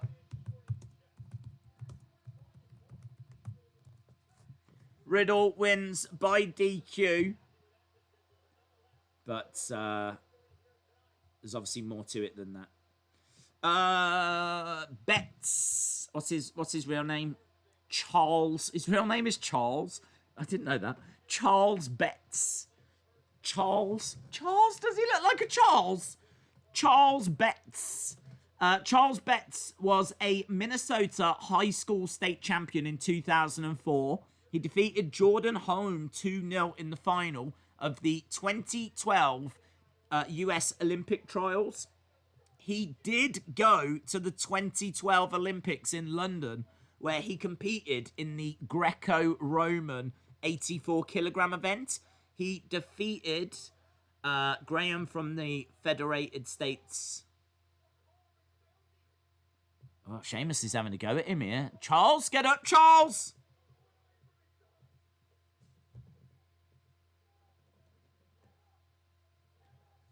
Sheamus is asking Charles to get up. Sheamus very upset that are we heading to a triple threat thing? Sheamus against Riddle against Charles. Well, there we go. Sheamus brogue kicking Charles Betts. He was eliminated in the next round, apparently. So he qualified for the team. He won his first match, and then he lost the next match. But he was at the Olympics. Very cool. I want to see that match. The Fiend is here, guys. The Fiend, old Fiendy boy, Fiendisaurus. Sexy mask is in the building. Corey says they have winner's share. That makes me happy. The Fiend tonight, yeah. Fella! Up next, we've got Sonya Deville on the dirt sheet. Here's Randy. What's this Randy promo? He better be getting good money from Corbin. Randy Orton. Is this an advert for Raw? So they're talking about the SummerSlam match between Orton and Drew. That was a great promo between them two, wasn't it? Really, really great promo. You'll never see it coming. What does that mean? You'll never see it coming? What does that mean? What does that mean? Like the Claymore versus the RKO. You'll never see it coming. That's the tagline. Is that the tagline for SummerSlam or the tagline for that match? You'll never see it coming. SummerSlam, you'll never see it coming. But also, it is August 23rd. But you'll never see it coming. Where can I see it? It's on the network. So I can see it. Yeah, you can see it. But you'll never see it coming. What are you on about? WWE, what are you on about? Oh, WWE, you're drunk. You're drunk, WWE. Go home. You're embarrassing yourself. You'll never see it coming. That must be the tagline for the match. Have they ever done that for one match? A tagline for a match. I know we had the greatest wrestling match ever for Edge and Orton, but they started to use that for the whole show. Didn't they? The greatest wrestling match ever. That you kept seeing that on the graphics for Backlash. Oh, you'll never see it coming. That's random. Now that Shorty G is a heel, will he change his name back just to annoy Corbin? I hope so. I don't care what the reason is. I hope so. Days, I've got the same shirt as you. That's why I wore it, J14. That's why I wore it. The Fiend is going to cut a promo. Yeah. He's going to cut a promo. Hello. Sorry about last week, Alexa. Maybe a misunderstanding, but I needed to, send a message to Braun. And, Braun, if you're watching, call me at the Fun House on 0800 654 777. It would be funnier if it was 666, but it's not. It's 777. So I'll be in until about 10 o'clock at night. And then I have a hot chocolate and I go to bed. So if you can call me before 10, then that'll be really useful. If not, just catch me. All day on Sunday. So you can call me on Sunday. But I think that was it. We've got a few more minutes. I haven't really got anything else to say. Okay. Call me. That is going to be straight freaking fire. Straight freaking fire. I can't wait. Right, we are back. I tell you what, we're more than back. We're backstage, and there is a lady backstage. What is going on? Why is there a lady backstage? Who is this lady? Yeah, who are you? Who is she? Who's this woman? Is this Queen Corbin? Is she Queen Corbin? Sheamus says, I'm going to kick your head off your shoulders if you send minions my way. Who's this woman? She's just there. She's like Mitch the Plant.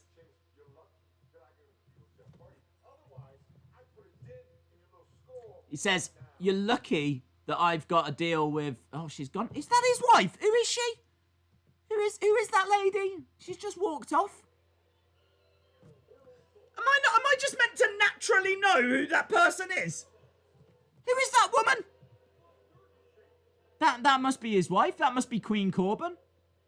I'm sorry. I must have missed the bit where we were properly introduced. Unbelievable. Her name is Sarah. Oh my god. Oh my, I can't cope with another one. Oh my god. They're everywhere. What's going on? How have we got a Sarah that doesn't interrupt? How have we managed to get a Sarah that now doesn't say a word? We've got a Sarah Schreiber that all she does is interrupt and love just stealing the spotlight. We've got the other Sarah that's just in the background like this. Not saying anything. Unbelievable scenes. Sarah Corbin. Right, we've got Sonya Deville on the dirt sheet. She's really good in this as well, Sonya Deville. I love her in this. She's like, oh my god, I can't wait to show everyone your new look. I can't wait. She's so excited. So excited at getting her hands on Mandy. She hates Mandy that much. She's just having twisted conversations in her head. I can't wait for everyone to see how pretty you are. This is amazing. I love it. I love this unhinged Sonya Deville. It's really good. They showed the glitch again. It's probably because it was they had no option. They couldn't edit it out. Sarah clone.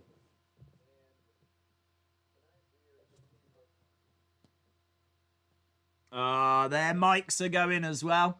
We've got the troublemakers, the mischief makers.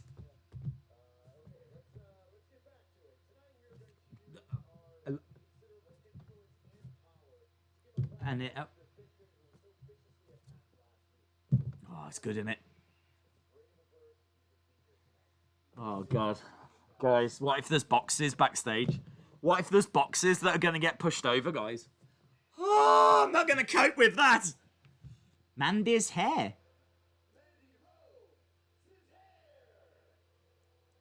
What's this about? Oh, okay.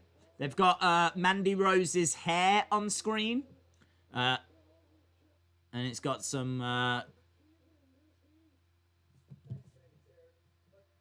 The only problem with this is these two are heels and I don't like them.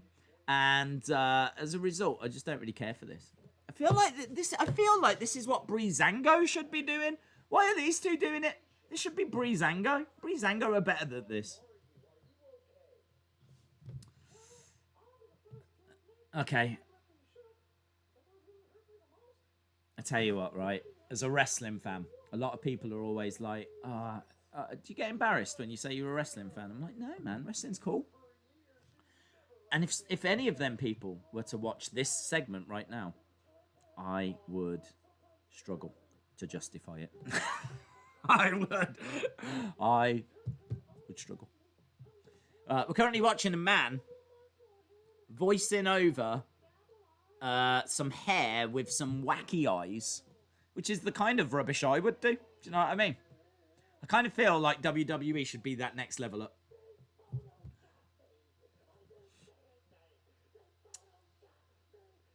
Okay. What is Retribution? It is a new group. A new group that's doing the rounds. I want to alter this camera for a second. I feel like I need to drop it a little. Is that better? Not really. I didn't expect them on this show. But they're heavily teasing that they're there.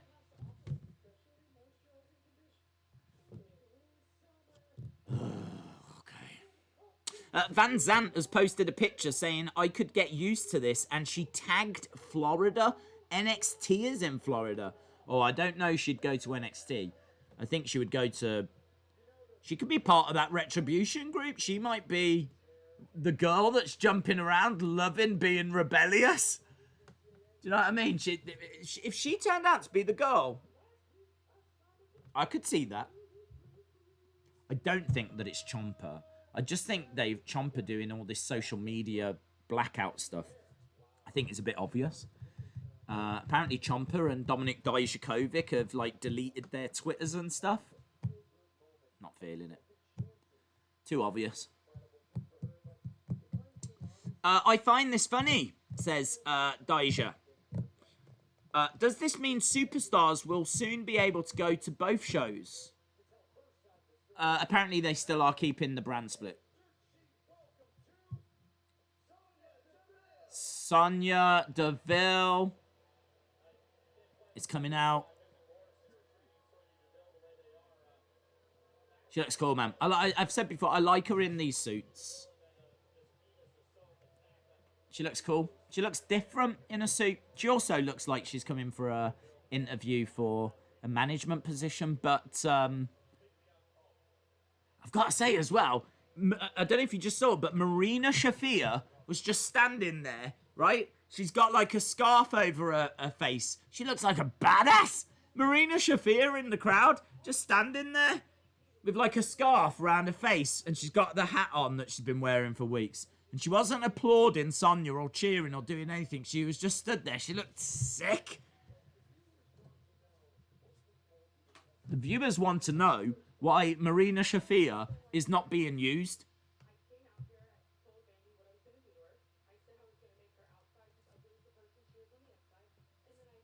Sonya said, I told Mandy I would make her outsides as ugly as she is on the inside.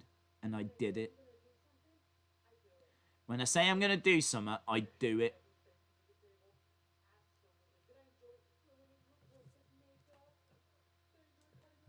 Did I enjoy cutting her hair? Did I enjoy smashing her face? Absolutely.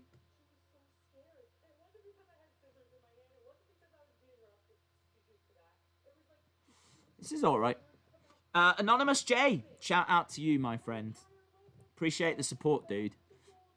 Sonya versus Mandy, hair versus hair. That would be sick. That would be sick. I would love that.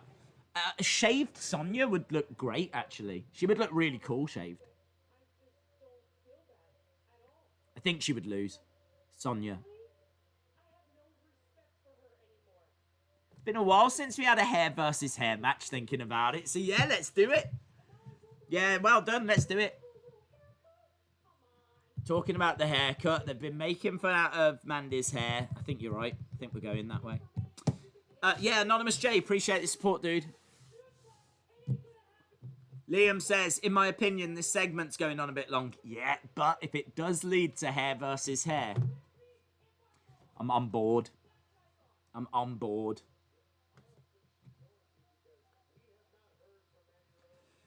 Miz says they haven't heard from Mandy Rose. Not one social media selfie.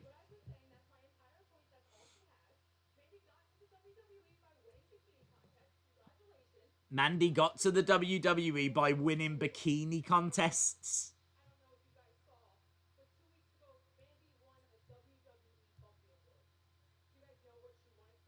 Mandy won a Bumpy Award. What did... She won the award. She won the award for making out with Otis.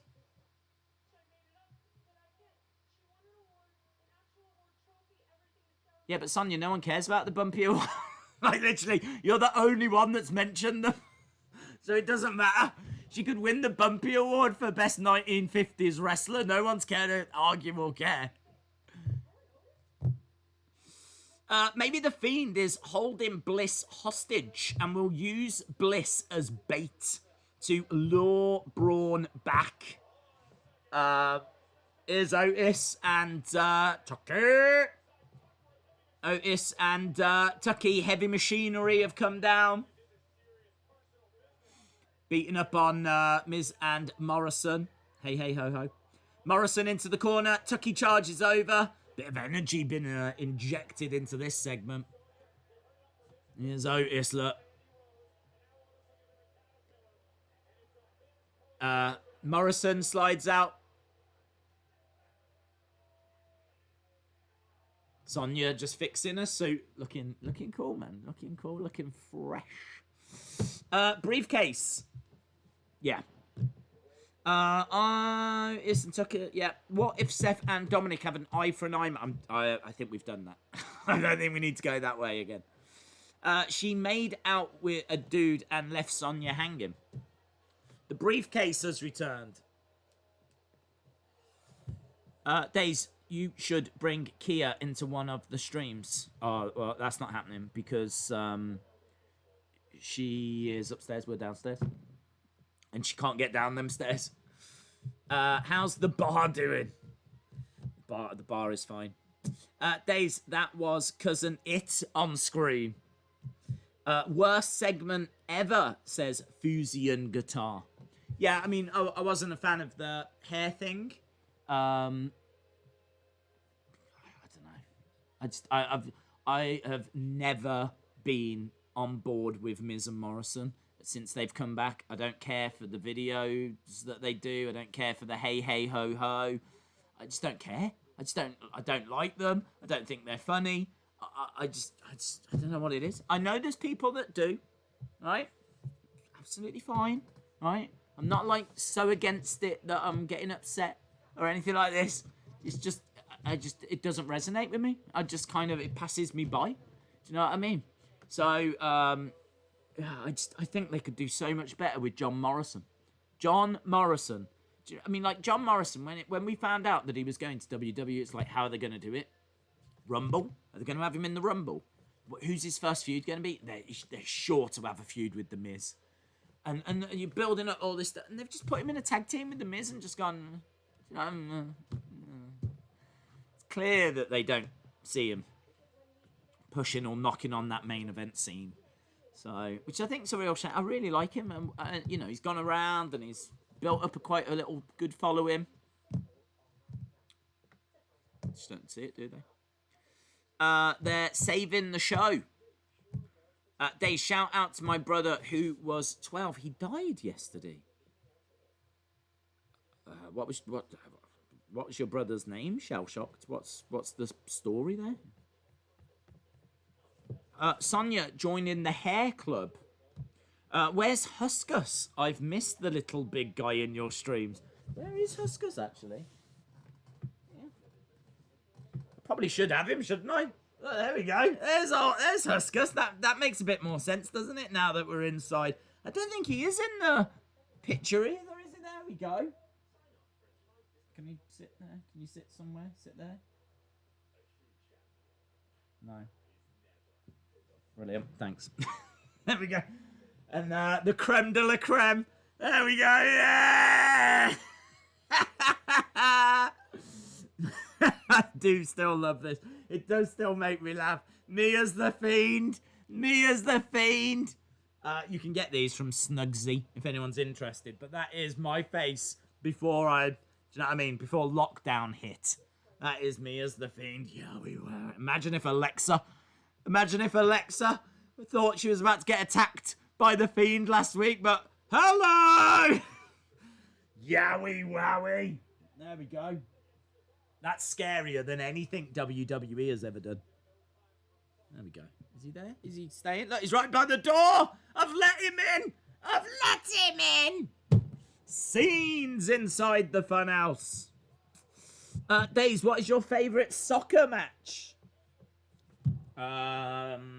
Probably the 66 World Cup final when England won the World Cup. I'd struggle to say anything better than that. Wasn't a classic match, but I would not swap that match or that result for the world. Jason Jordan should return. I'm not sure, man. I'm not sure if he can. I think he's still legit out injured, isn't he? And seemingly not able to return. He works as a backstage producer now. We've come back from commercial break. We're just seeing Cesaro and Nakamura. Cesaro about to make his way down. Is he in a match? Has Cesaro got a match? Don't know that I'm aware of one. But Cesaro getting his entrance with the cool CGI. So here's Cesaro in wrestling attire. And here is Nakamura. Shinsuke. Days, what do you think of Jadon Sancho? I love him. Brilliant.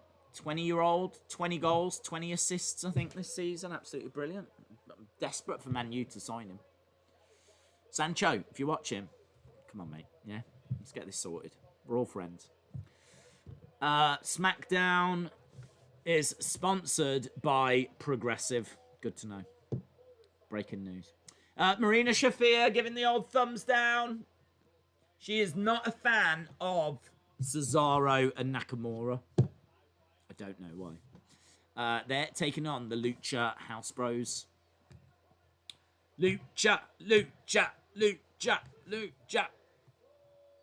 Lindsay Dorado. Lucha House Bros versus Cesaro and Nakamura, baby. I'm back, but has Fiendy Daisy been there the whole time? Yeah. Why? Have you only just seen it? It's a bit strange, isn't it? It's a bit weird. You're only just seeing it.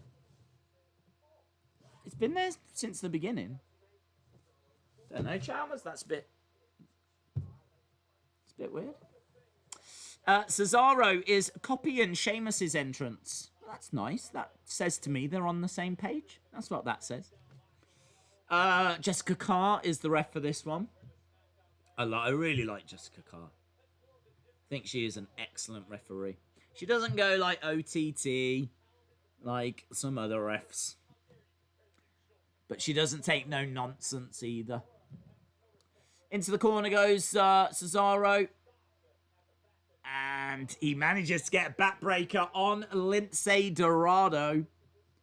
Dorado goes... oh, actually, no. I think this is just a straight one-on-one here. I thought that this was going to be a cheeky tag match, but it's not. I think it's just Lindsay versus Cesaro. We got breaking news, guys. Breaking news, it turns out. It is just Cesaro and Lindsay. Well, there we go. Tell your friends. Tell your friends, tell your family, it is just a one-on-one. So, we do have the lights going again. That's what we have. Hello. These cheeky monkeys. Retribution. What are you doing? Oh, Lindsay holding on to the plexiglass and it's bent. I thought he was going to break it. He's holding on to it. It was like, I can't take the weight of a human man. So the lights flickering. They want you to get as excited about Retribution as you was for the hacker. So can you please? Because it's not very fair for you to get more excited about a storyline that has been dropped. That's not fair by you. You need to be super into this story. You need to be like, oh, it's Retribution. Yeah, this is amazing. Right? And if you're not like that, I think you should go outside and have a word with yourself.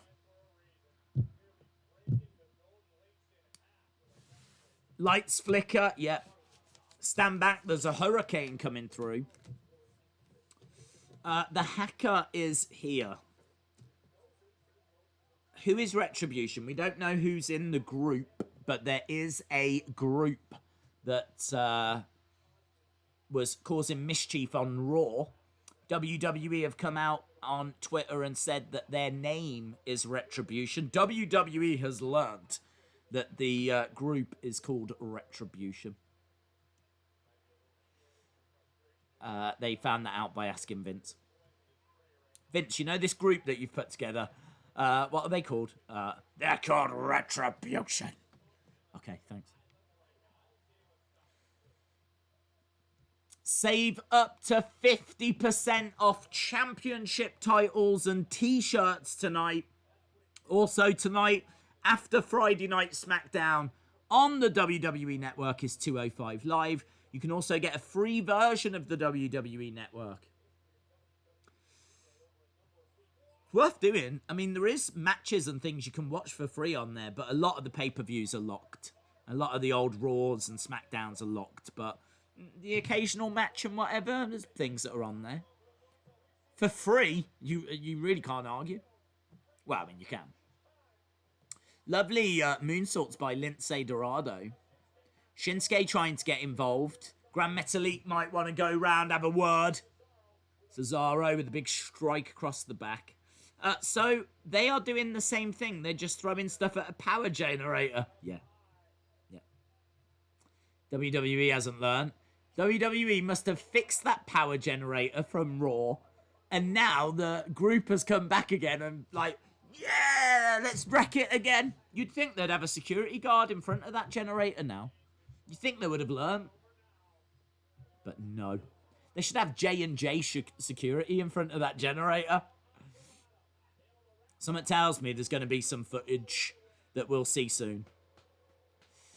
Cesaro puts Lindsay Dorado away. I like Nakamura and Cesaro. As I said, I would add Dominik Dijakovic to that team. I really would. I think Dominik Dijakovic deserves to be in that team. Be a great way to introduce him to the main roster. Cesaro wins. He does. Why is the Huskus plush not in the background? It's here. It won't stay. It keeps flopping around all over the place. It's very rebellious. If there's no food, he's not interested. Cesaro and Shinsuke standing tall. We have got a graphic tonight. Heavy Machinery are going to be taking on Miz and Morrison. We've got a little Sonya Deville in the background as well. Looking a little bit Abby the Witch. We are fired up, Otis. Otis, very upset. Here's Kayla. Come on, Kayla, get to the bottom of this. He's so upset. Kayla says we did get a disrespectful episode of the Dirt Sheet. Ham and Slam t-shirts. Otis says he likes jokes. He is a funny guy. That is breaking news. What Sonya did last week is despicable, says Tucky. They can't let it go. Let it go. Otis says, I can take jokes on me. I'm used to it. But he's not going to stand for jokes on Mandy Rose. Not his peach. No one. No one is going to be laughing then. This is good. I like this. Bit more of a serious side. Oh no, another box! Another box has gone! It's just pushed over the crate! Oh, I can't cope. Oh, I didn't want to see that. Horrific. Horrific. We're going back to the Fun House now. Hello. Are we getting the Fiend now? Are we getting Fiendy? What is going down in Fiendy Town? Commercial break? No? Here we go. Proper entrance. Hurt. Here. Let me in.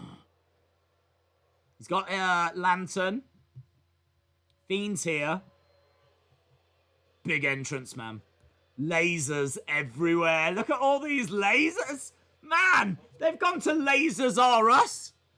They've gone to Lasers R Us. And they're like, welcome to Lasers R Us. How many lasers would you like? And they're like, yes.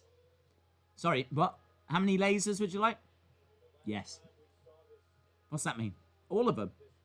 Yes. They're everywhere. This is cool. This is what makes it work, man. When you don't see him week in, week out, when he comes down, it's got that big feel. It's got that big feel. Fiend is here, and it feels huge.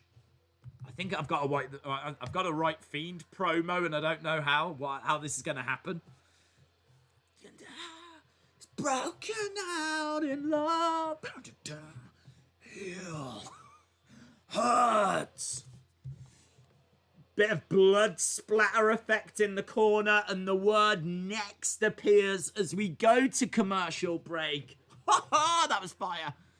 That was fire. That was so much fire. I'm moving this thing around like, yeah, party time. Hurts. Heal. That was good. Oh, do you know what? That's so good. I need to change the font. Oh, I am so adventurous. Let's change the font. Yeah. Can we get like a really cool font on the go? Change the font. Change the font. Change the font. I'm going to, don't you worry. Come on, don't let me down, OBS. What's that look like? That looks all right. I'll go with that. Change the font. Change the font. Do I like it?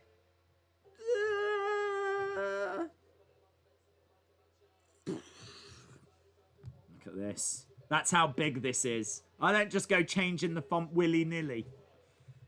But Fiend promo coming up. Yeah, man. I hope they don't have him talk. I do. Can't wait. It's going to be amazing. I've heard rumours that he sounds like Byron Saxton. I can't wait. I hate commercials. Yowie wowie. Daniel says change the font. Change the font. It's happened. The problem is I can't remember the old font. So we might be stuck in this new font world. This is the new normal. That's what we are now. We've gone into the new normal. Love the font. Yes. So much love for the new font. The official font is called Brush Script. Is it? If you've called that, I'll be amazed. I don't even know what it's... Hang on, let me have a look. It's not. It's not. What is it called? It's called Viner Hand. Oh, Viner Hand. Honestly, that's what it's called. It's called Viner Hand. Oh, Viner Hand. Makes me think of Hurt and Heal. What hand is he going to use? He's going to use the Viner Hand. Amazing. That is the name of the font, by the way. All of you font fans out there, calling all the font fans. All the font fans. Viner Hand. Get on it tomorrow. Call up your local font supplier and just be like, can I get Viner Hand? And they'll be like, yeah, we've got some of that in stock. I don't even know what we're talking about right now. I don't even know. The excitement is real. The excitement is real. Ghana people are watching. People around the world are watching as the Fiend is here to speak some fiendness. I can't wait. Let's see what he's got to say. Let's see what he's got to say. I hope he comes. I just want you to know that you can get 50% off championship titles at WWE Shop this evening. Thank you. Goodbye. Hurt! Heal! Yes! J-Shy says they're not going to have him talk, are they? I hope so. Just think of the things that he can come out and say. Just think of the things he can come out and say. Oh, think of the things that he knows. He could really advance our understanding of science and religion and all of this stuff. Let's hear him out. Let's hear him out. That's what I've got to say. Let's hear him out. What if he, does hand signs or something instead? Do you know what I mean? What if he's not going to talk? What if he hasn't got the ability to talk? What if he does, sign language? That would be legit. I mean, we'd all be here what's he saying? But, I don't know how... That'd be way better than a promo. Joking aside, that would be cool. I don't know what I'm saying. But anyway, Fiend's here. He hasn't got a... Oh, Alexa's back. Hey, Alexa. Hey, Alexa. She's still wearing what she was wearing before. She's still breathing heavy. This feels like it was still from last week. Is this from this week or last week? She's looking at him. Is he about to go down? He backs away. I don't know what is this from this? This feels exactly from last week. He's backed into the corner. She's wearing the exact same thing. She's in the middle of the ring. He's creeping over to her like a creepy creepster. Right? She's just staring at him. Are they going to make out? I hope they make out. Kiss her. Kiss her. Kiss her. Kiss her. Oh, no. Look, he's got the old hand thing. Oh, look at this. Look at this. Do you like this? Do you like this? Ooh, this could be yours, this glove. She's like, oh, I do like that glove. Looks cool. So she's having a good look at it. A bit like you do on eBay. And she's like, no, don't do that to me. This isn't from last week. Is that from this week? I don't know what's happening. She's trying to show him some affection. She's trying to seduce him. And he's like, no, no, I will not be seduced. Bray, you sadistic B-word. Okay, so it's from this week. Oh, I feel like I've just seen ballet. Well done, everyone. That was so emotional.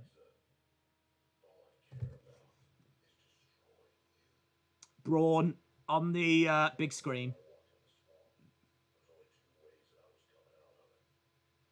One. How's he coming out the swamp? Was an evil SOB. 2.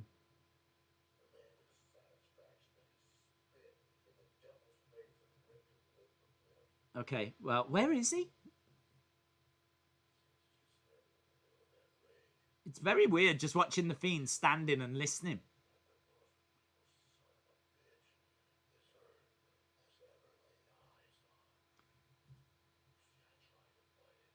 I tried to fight it.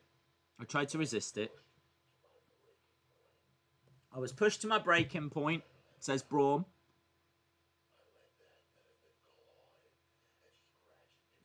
It's a very close promo. His face fills the frame. I don't know where he is. I hope he's not here.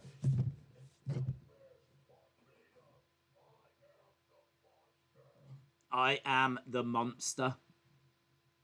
It's kind of hard to say that whilst you've got the Fiend in the... of the two of them. I think the Fiend's the monster.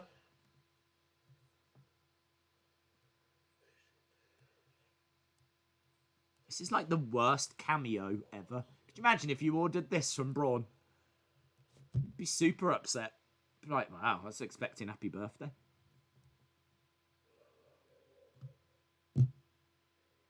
And that's it. That is it.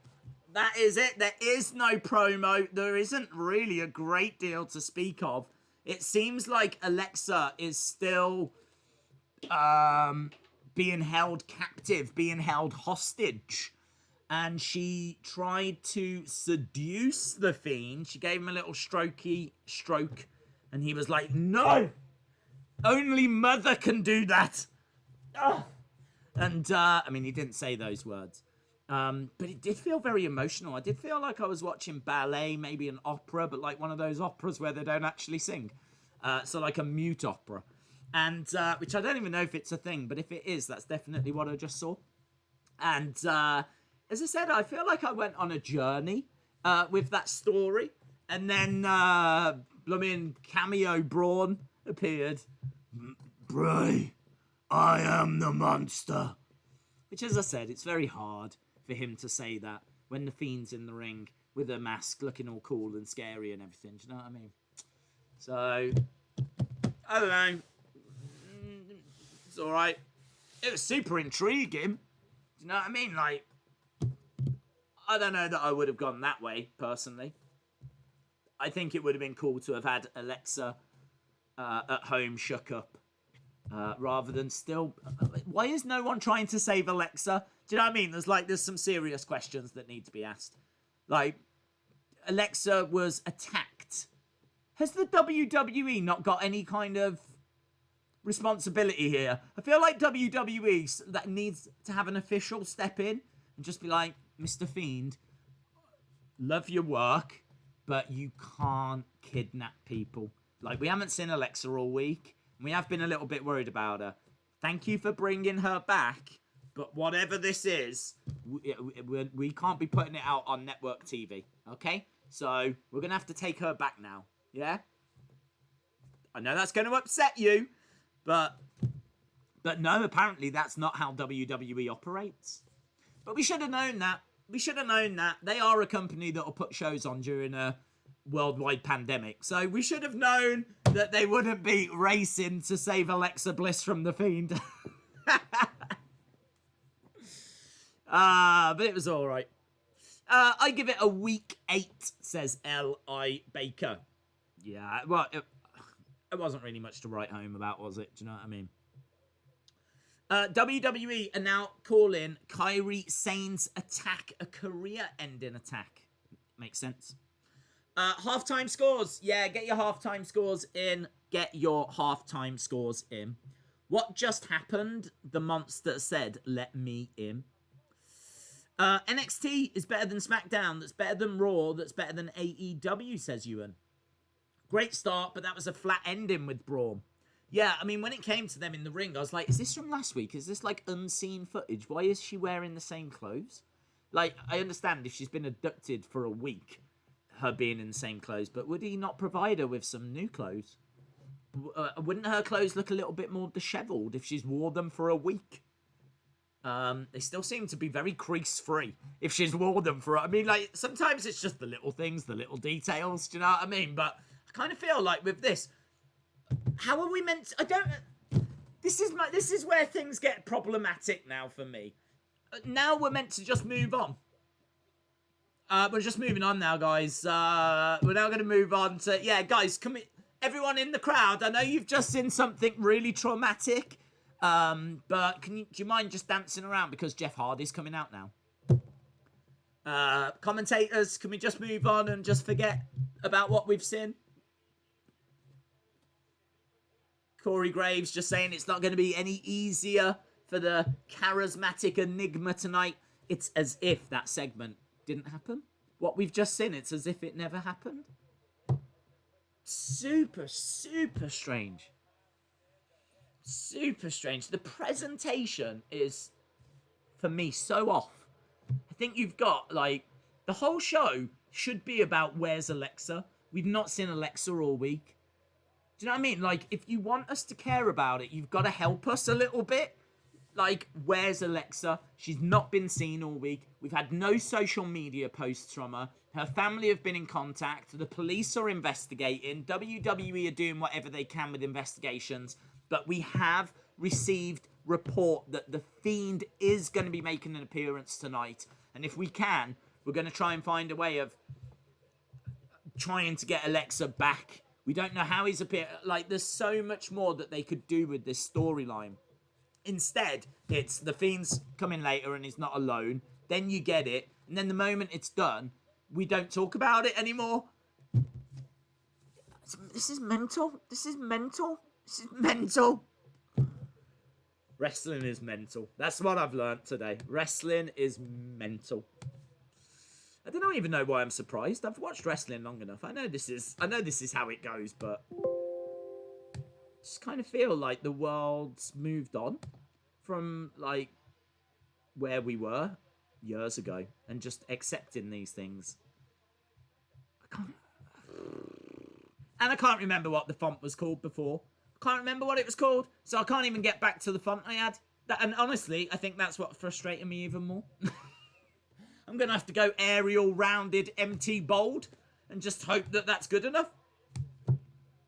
Oh, look at this. Now I feel like I'm a kid. That's the kind of font you have as a child. Unbelievable. I'm not keeping that. I'm not keeping that. That looks like some kind of neon craziness. Neon craziness, but without the neon. And I don't want that reputation. Arial black? Is that any better? I can live with that. I can live with Arial black. We'll stick with Arial black. Right, we've got Jeff Hardy in his... I really like that attire. That's black attire, but with the blue sleeves and, like, the electric pattern on. Jeff Hardy versus King Corbin. Alexa Bliss countered the claw. I'm not calling that a counter. She prevented it from happening, but I don't know that she countered it. She just momentarily managed to convince the Fiend to not apply it. Is that a counter? The font was called Stricken Hand. I don't think it was. Not the old font. I'm not talking about... The new font was called Viken Hand, I think. Or Viken Hand or something. I needed to get back to the old font. I feel the line has been spoken to. Align Alexa with the Fiend for good. I don't care about Alexa line is the catalyst. Jay Shy says, do you think he will beat the Fiend since he came back strong after losing to Bray? I don't think so. I think it makes more sense that he loses the belt. I don't think the plan was ever for Braun to have the belt. And I don't think that he's doing a brilliant job with the belt. It's not really his fault. It is like the whole lockdown thing we're going through. But I just think that you've got a bigger star in the Fiend. I mean, surely the Fiend's YouTube clips, the Fiend's social media engagement,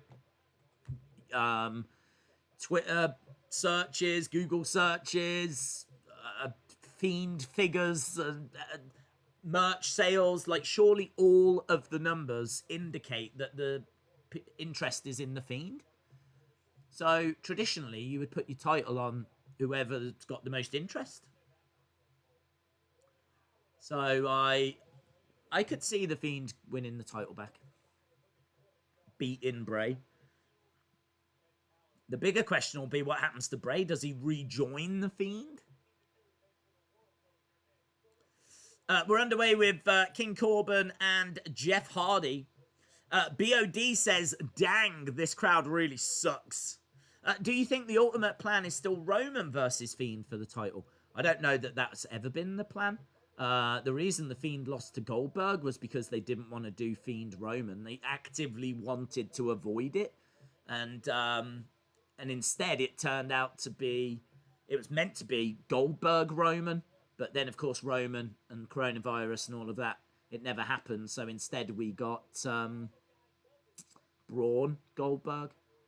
So, yeah, I think they're trying to avoid that match. Maybe they're just trying to save it. Maybe it is a big match they want to do at WrestleMania down the road. But, no, I'm not sure that they're trying to go that way.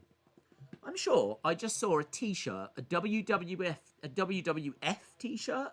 I'm sure someone, maybe Jessamine Duke, is wearing an old school T-shirt that had the old Scratch logo on it. I'd have to see it again, because you would think that the T-shirts would have been provided for what they're wearing in the crowd, but I do feel like I just saw an Attitude Era WWF shirt. I need to see what she's wearing. Deep Six by King Corbin. Fun House raided by the police. Someone's got to try and get... I understand that there's a lot of suspending disbelief, right? I totally get that when it comes to wrestling. But with a storyline this big, where one of your wrestlers has been kidnapped, and has seemingly been kidnapped for the week, I just feel like you should make a bigger deal of that. Maybe I'm alone.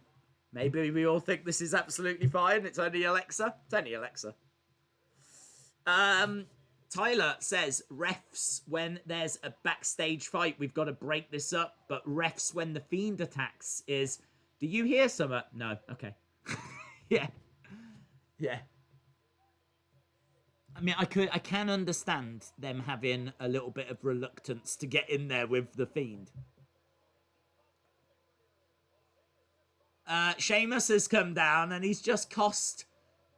Sheamus has come down and he's booted Jeff Hardy, which is very clever because Sheamus hates Jeff Hardy, so kicking Jeff Hardy is a tick. But also, it's now cost King Corbin the match. And also, I said it was Jessamine Duke that was wearing that WWF shirt. I think it was Shotzi Blackheart, actually, looking at it now. Days, I bet you want the Fiend to kidnap Eva Marie. No, because that would mean that she'd be returning to the WWE, wouldn't it? So, no, is the answer. Braun said he doesn't care about Alexa in his promo. Also, can't believe Mustafa Ali is losing on main event. I think Braun said he doesn't care about Alexa so that the Fiend will let Alexa go, to be honest. So, I'm not really reading a great deal into that. Days, do you think Alexa and the Fiend will make another appearance tonight? Plus, you're the best live show, team. I'll keep watching all the good work. Thank you, Reese. Appreciate the support, dude. The Super Chat guy is sleeping again. Is he? But you can't get the staff, honestly. Maybe the Fiend's got him. Maybe the Fiend's got him. And I'm just not going to care like WWE doesn't care about Alexa. Fella! That's who we need. We need Fella to make an appearance. I smell a tag match next week. Riddell and Jeff versus Sheamus and Corbin. Wasn't this basically Nikki's fault? I'm not sure we can blame Nikki Cross for this. All she did was get upset and push Alexa down. I don't think that she turned around to the Fiend and said, can you kidnap Alexa for a week? And where is Nikki Cross? Freaking, you're right. Where is she? She was super tight, super good friends with Alexa. Alexa gets stolen for a week. And Nikki Cross is nowhere to be seen. Like, there's big questions there, isn't there? There's big questions there. You're absolutely... I didn't even think about that. Where is Nikki Cross? Could someone wake her up? Nikki Cross, your friend's been kidnapped. Even if you're not going to physically get involved and try and get her back, can you not at least call some? Where's Killian Dane? Get Killian Dane. She's married to Killian Dane. Killian Dane face to face with the Fiend would be pretty sweet. Could he get Alexa back? Maybe not. Could he try? Yes. Yes, he could. He could try. Someone could try. Anyone could try.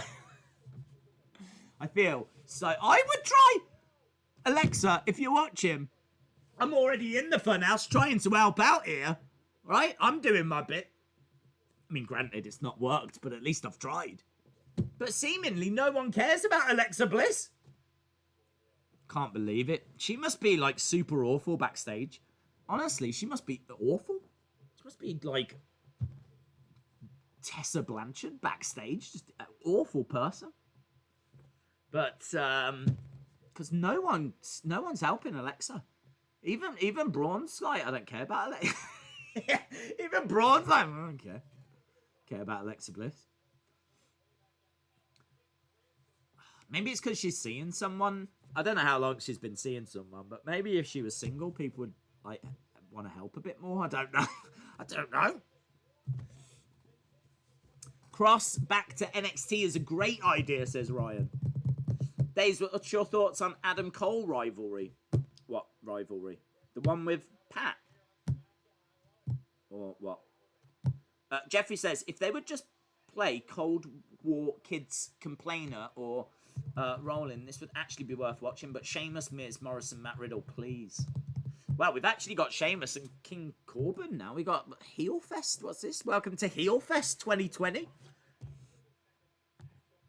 Yeah, I don't know what we're going to end with tonight. I don't know if we're going to see the old Fiendosaurus.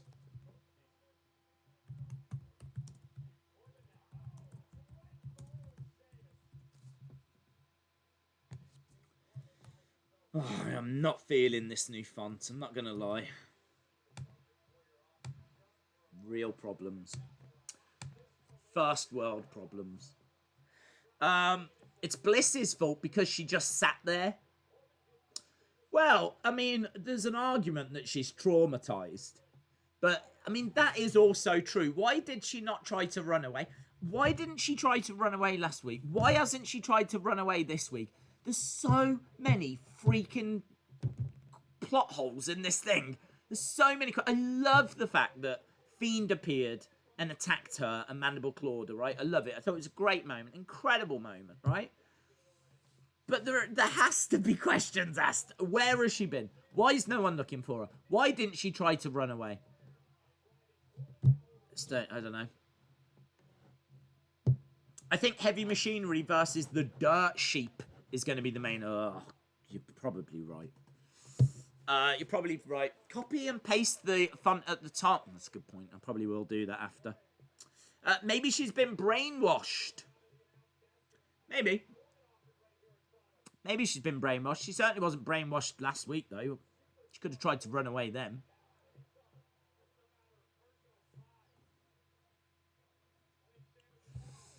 She has let him in. She wants to be there, says Ryan.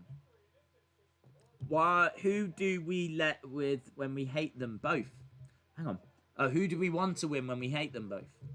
Oh, I think in life, my life's motto is anyone versus King Corbin is the person to cheer for. Whoever it doesn't matter. I don't care who's facing King Corbin. I'll cheer for them. Corbin. Side slam by Corbin. 2. Kick out by Sheamus. Where did he get hurt from? He came to the ring alone. Oh, I didn't even think about that. Cypriot J. I didn't even think about that. Where did she come from? Perhaps she was in his pocket. I don't know. I don't know. Where did she come from? I presumed she shuffled down during the commercial break. Because when we came back, I was like, okay, Alexa's in the ring. So is this a clip from last week? There's nothing to tell us this is a replay. And then they started to do, like, honestly, they could have started playing Kate Bush in the background. Heathcliff, it's me, oh Kathy, oh come home and then so cold, I need it now. They could have started playing Wuthering Heights. which I do appreciate is an old reference, right? If you've seen the video, Heathcliff, then you'll know a bit more. I'm sorry if this stream is just too highbrow for some of you, right? I'm sorry. But this is the kind of things that I think about. This is the kind of things we have to talk about. He teleported her. Oh, yes. Brilliant. Perfect. That's what we needed. That's just what we needed. That's just what we needed in WWE. A little bit of teleportation. No, I'm hoping she shuffled down to the ring of her own accord during the commercial break. That's what I'm hoping. Braun was disguised as the guy who paid Alexa $400 to date her, but he got rejected on Cameo. That's why he despises her now. Yeah, that was cool. What was his name? Antonio or something. I did see that clip of her saying, thank you, Antonio. But I am seeing someone at the moment. And since she said that, everyone's turned on her. Fiend's attacked her. Braun's disowned her. Riddell's here. Matt Riddle causing a distraction, allowing Sheamus to get the brogue. Yeah. Fist bumps by Matt Riddle. What, is Matt Riddle teaming with Sheamus now? I don't understand. Nothing's making sense. Sheamus versus King Corbin doesn't make any sense. 2 Sheamus matches on the same show doesn't make any sense. The whole Alexa thing, I'm not going to say it doesn't make sense. I'm just going to say there's big questions there.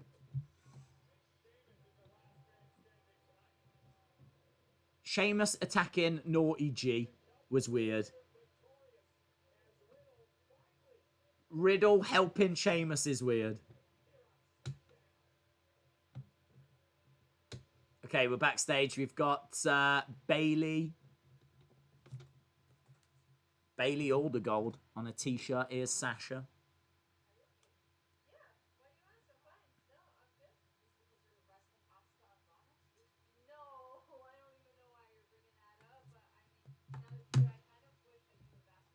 Bailey says, I wish you'd have asked me. You have this. Good crossing of storylines. I wouldn't say a good crossing. Heel versus heel is a bit strange. Certainly when you've got people in the chat going, I just don't know who I'm meant to root for here. It does make it a bit more realistic.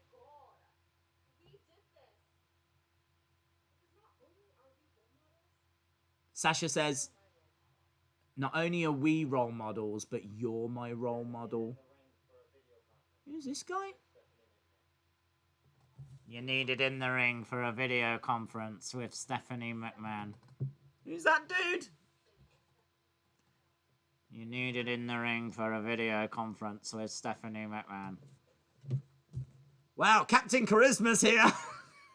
Peter Personality has arrived. Excuse me, you needed in the wrestling ring for a video conference with Stephanie McMahon. Thank you. Woo! Where did they find him from? Charismatic Carl. Steph. Yeah, it's a video call though.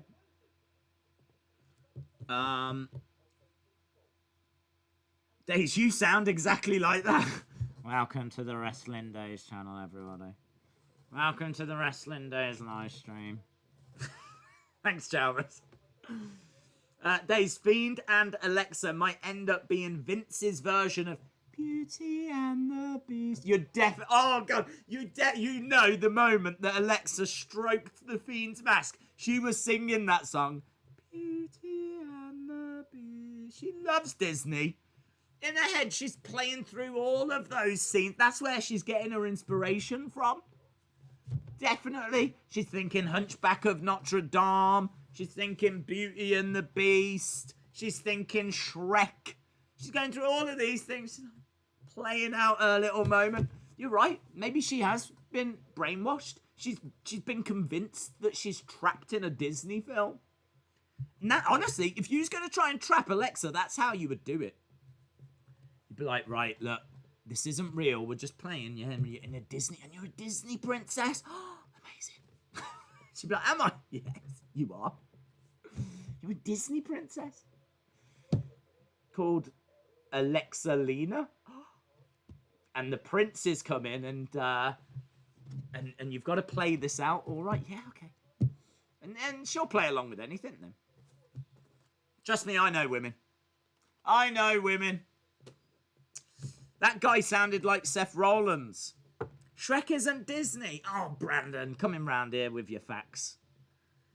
Disney, DreamWorks, it's all the same, isn't it? It's all animation. All animation's the same. Do you know what I mean? It's all Disney. I don't even call it animation. I just call it Disney. When people are like, oh, have you seen that new Howl's Moving Castle? I'd be like, what, the Disney film? And they're like, it's not Disney, it's anime. I'd be like, it's all the same. Is it a drawing? Yeah, it's Disney then, innit? That's how it works. Have you seen The Simpsons? That is Disney! Oh my god, look! I've just proved my own point! Oh my god, thank you everyone. Thank you, Huskus. Appreciate it. High five. Whoa, boom. Cheeky monkey. That is Disney. Wow. Right, we got Big E backstage. Yeah, where is Kofi? He's on the sidelines. What does this next part of your journey look like?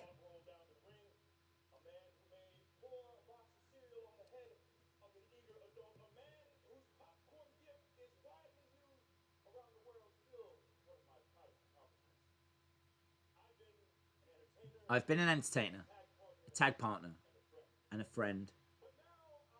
But now, what could have been? What could have been if they just passed him the ball? Come on, Big E.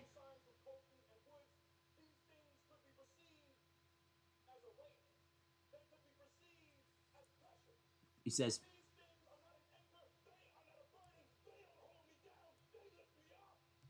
Big E says that his brothers don't hold him down, they lift him up. Preach it, Big E! Yes! He's going to give it all of me! Because Big E rocks! No, it's Big E. Come on, Kayla. Come on, Kayla. Yeah! Yeah, Kayla! Yeah! Big E rocks! Big E rocks!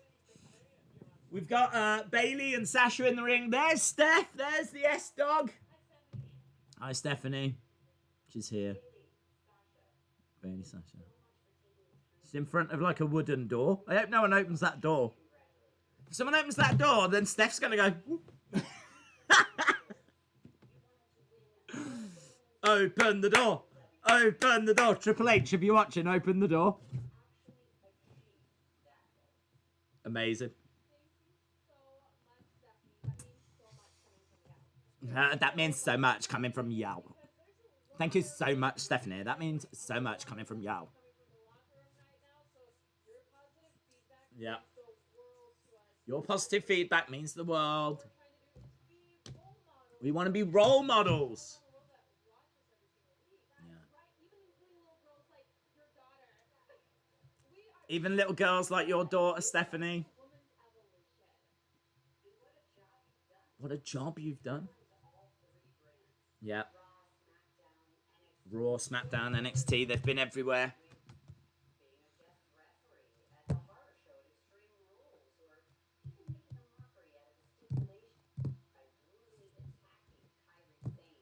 Talking about the brutal attack on Kyrie.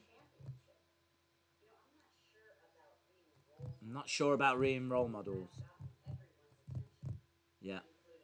You've got my attention. We know what's best for... Oh, I love that line. Best for business is back, guys.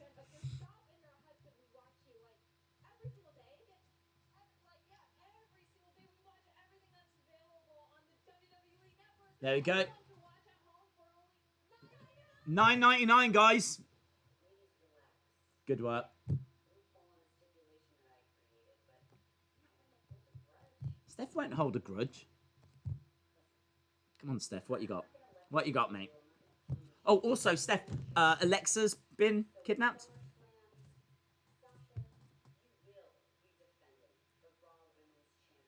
Yeah.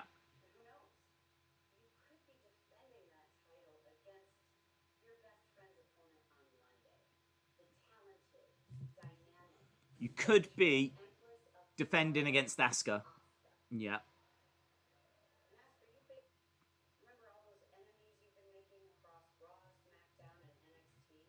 This isn't really going anywhere, is it? But I like it. Triple brand battle royal. Oh, triple brand battle royal. NXT is going to be involved. That's what's best for business. So the winner to face Bayley is going to be the winner of a triple brand battle royal. Love it. Also, again, it is true that Alexa has been kidnapped. So, Steph, if you want to get on that, if you want to call HR, there we go. Triple brand battle royale. Yeah, it's good, isn't it? Best for business. That's how you know Steph doesn't want Sasha and Bayley as champions. Here's Kayla.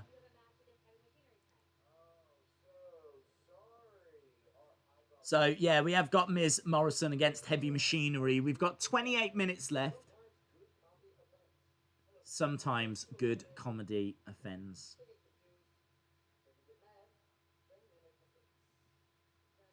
What's the main event? That's going to be the main event. The brand split is officially over. I don't think so.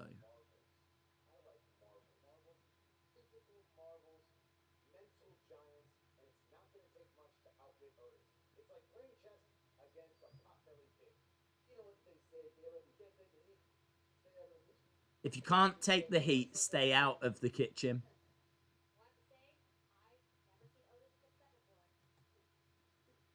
Kayla says, I've never seen Otis this upset before.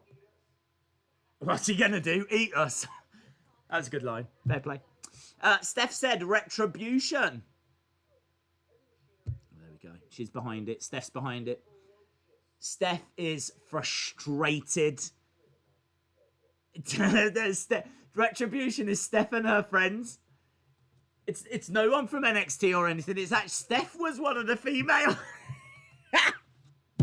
I hope that's true. I hope it turns out that Steph's in that group. Oh, I will love that. I don't even know who's friends with Steph. Who likes Steph? Who likes Steph? I don't know. Linda? Maybe it's Linda and Steph. Oh, amazing. It was a developmental program. Days, why didn't Michael Cole save Alexa? You'll have to ask Michael Cole. Why didn't Corey Graves? Why didn't anyone? Even if she has been brainwashed, why did no one try to save Alexa? I don't know. You can tell they don't have many plans for Sonya, considering she's supposedly with Miz and Morrison for apparently no reason. Yeah, I mean, I don't know that they don't have plans. I think that they really want to do her and Mandy, and I really love the idea of a hair versus hair match. So I think we're building towards that.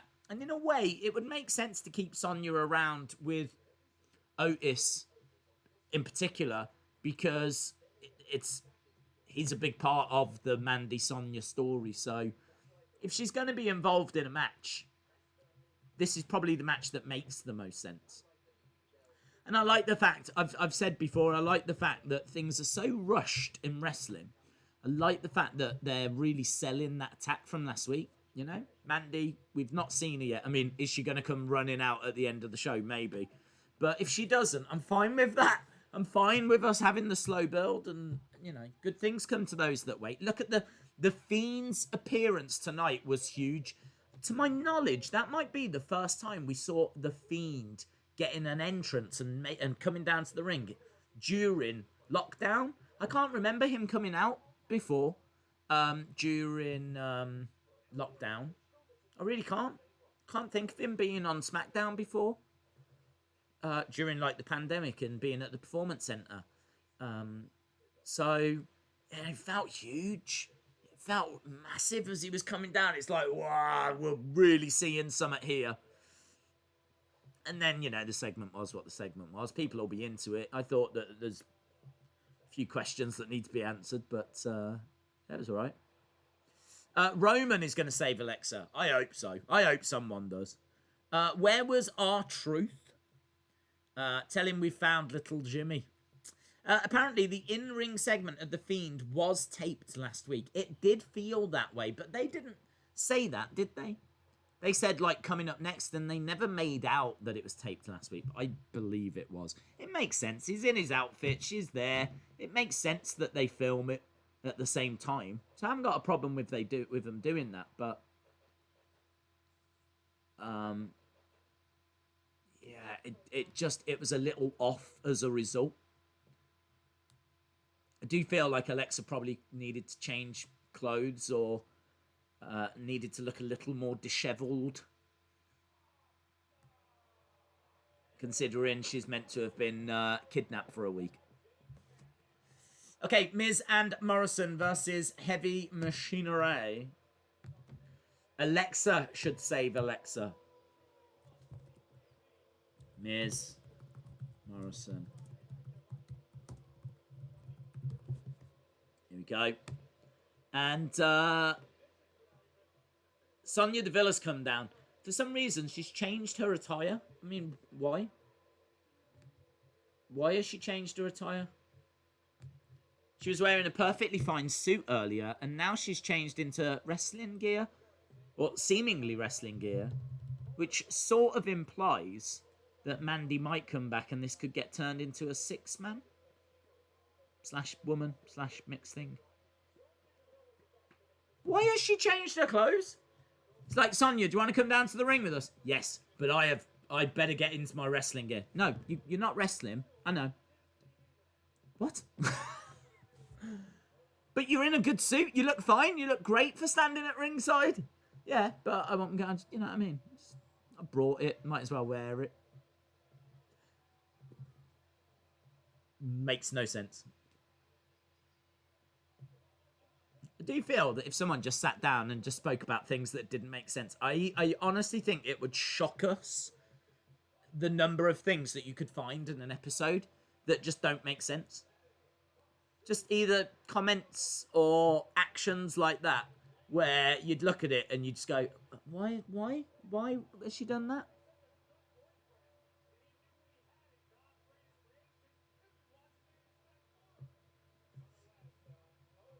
We want Mandy. Well, you might get her. Sonya has changed into her wrestling attire. There are some great possibilities for that Battle Royal. Oh, definitely. From NXT in particular. Kind of feel like NXT person will win it, if I'm honest. I tell you who might be good. Mercedes Martinez. Mercedes Martinez would be very interesting. I know that she's new and don't know much about her. But in all fairness, any NXT star that's going to win is going to have a bit of an unknown about them. Because, 700,000 people watch NXT, but what, 1.7 million watch SmackDown? There's like 1 million people that don't watch NXT that watch SmackDown. So whoever wins from NXT is going to have to be introduced to the SmackDown audience. Why not have Mercedes Martinez? Lights have flickered again, guys. Maybe that's what we're going to get. We're going to get retribution. We're going to get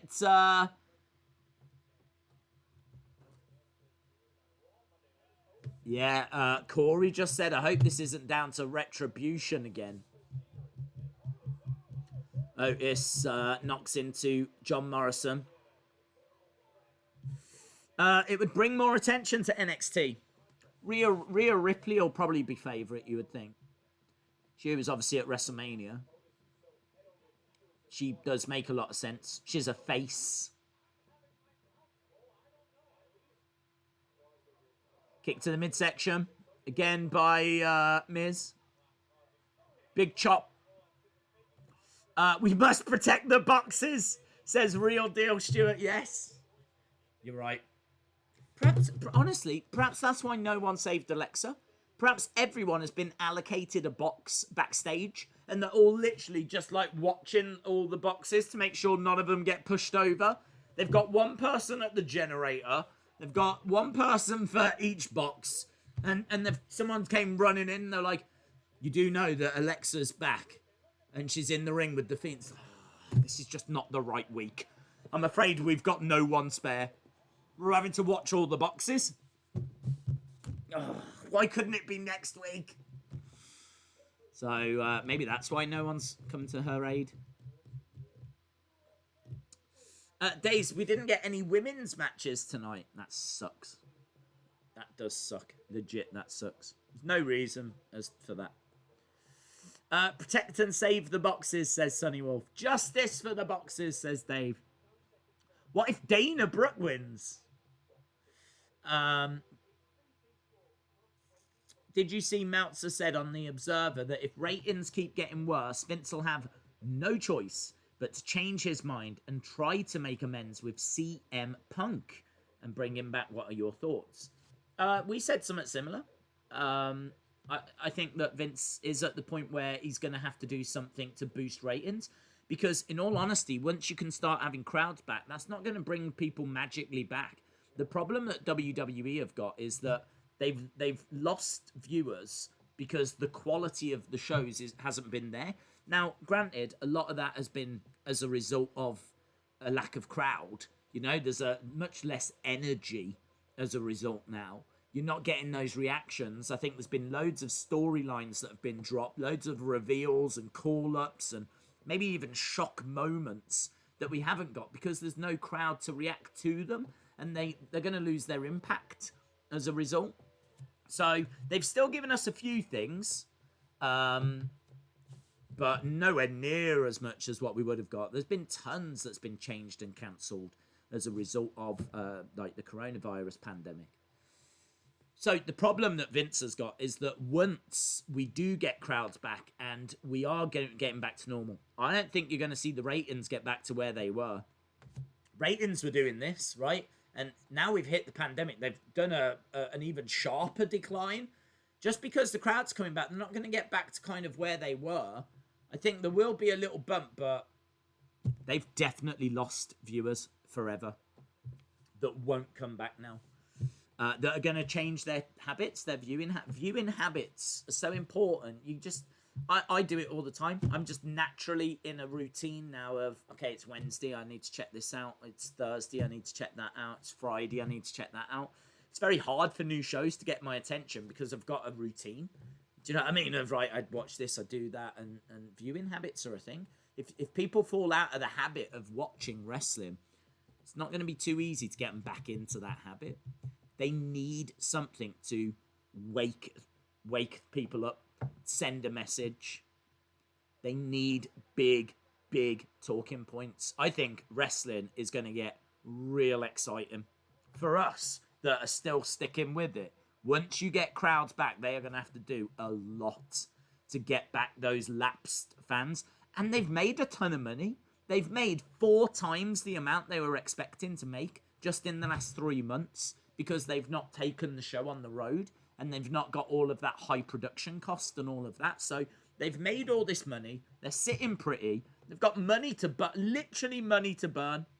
I mean, he burnt how many hundreds of millions on the XFL? They've got the money. There is no excuse. Apart from the fact that CM Punk did call Triple H a doofus. But outside of that, he's got no excuse. So I don't know that he needs to go and get CM Punk, but he will go and get some exciting people. I mean, could he go and get Conor McGregor?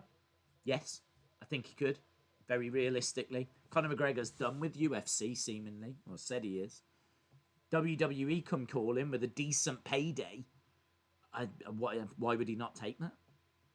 And that would be huge. Conor is someone that can't. I mean, like they've got a precedent. They went and got Floyd Mayweather for WrestleMania 24. We got Mayweather against Big Show. So why can't you go and get Conor for WrestleMania next year, seemingly, or whatever? Why can't you call up The Rock and say, look, the business needs you? You call up The Rock and say the business needs you. The Rock will come. The wrestling is in his blood. Wrestling is why he is where he is. You know, his dad wrestled. He got in. Rock was broke when he first started in wrestling. Absolutely was sleeping in his car and everything. He was flat out broke. Wrestling made The Rock what it is, and he has never forgot that. Whenever he's come back, he's always said The Rock is home. You know what I mean? So if wrestling needs him for that injection to get some casual fans back, he'll be there. So do they need CM Punk? Probably. Does that mean they'll go and get him? Jury's out. Depends what Vince wants to do. But either way, I think they go and get someone. I think they go and get Conor, or they go and get on that blower to Ronda again, or they get on the blower to The Rock, or just any big stars they can get a hold of, really. Otis is in, and he's picked up Miz, and he plants Miz down. He's managed to get an exploder suplex on John Morrison. Oh, yeah! What if the Fiend turned Alexa heel? What he could do. I mean, he could be doing anything to her. Seemingly no one cares. Caterpillar by Otis. Boop. Drops the elbow. Otis did have the briefcase that he brought down with him. Miz makes the save. Tucky drags him out the ring. Charging over. Into the plexiglass goes Tucky. So Tucky's down. Morrison's down. Otis is into the ring steps. Nasty. I saw someone saying hello to Elder Sour, so I'd like to do that as well. I don't actually know if he's here. Yeah, he is. Elder Sour. Shout out, dude. Elder Sour says, WWE, this will be interesting. Oh, Mandy Rose. Mandy Rose, man, with shorter hair. Looking cool. Mandy Rose in, this is denim Mandy Rose. Denim. She's got rips in her jeans, which is a shame. Already ripped her jeans. She's got a white, I thought it was like Dolph. No word of a lie. That short hair looks like Dolph. Or, do you know who else it looks like? Looks like Renee Young. Like, from the back, it looks like Renee Young. It's like, what? What's Dolph Young doing? What's Renee Ziegler doing? But it's not. It's actually Mandy Rose.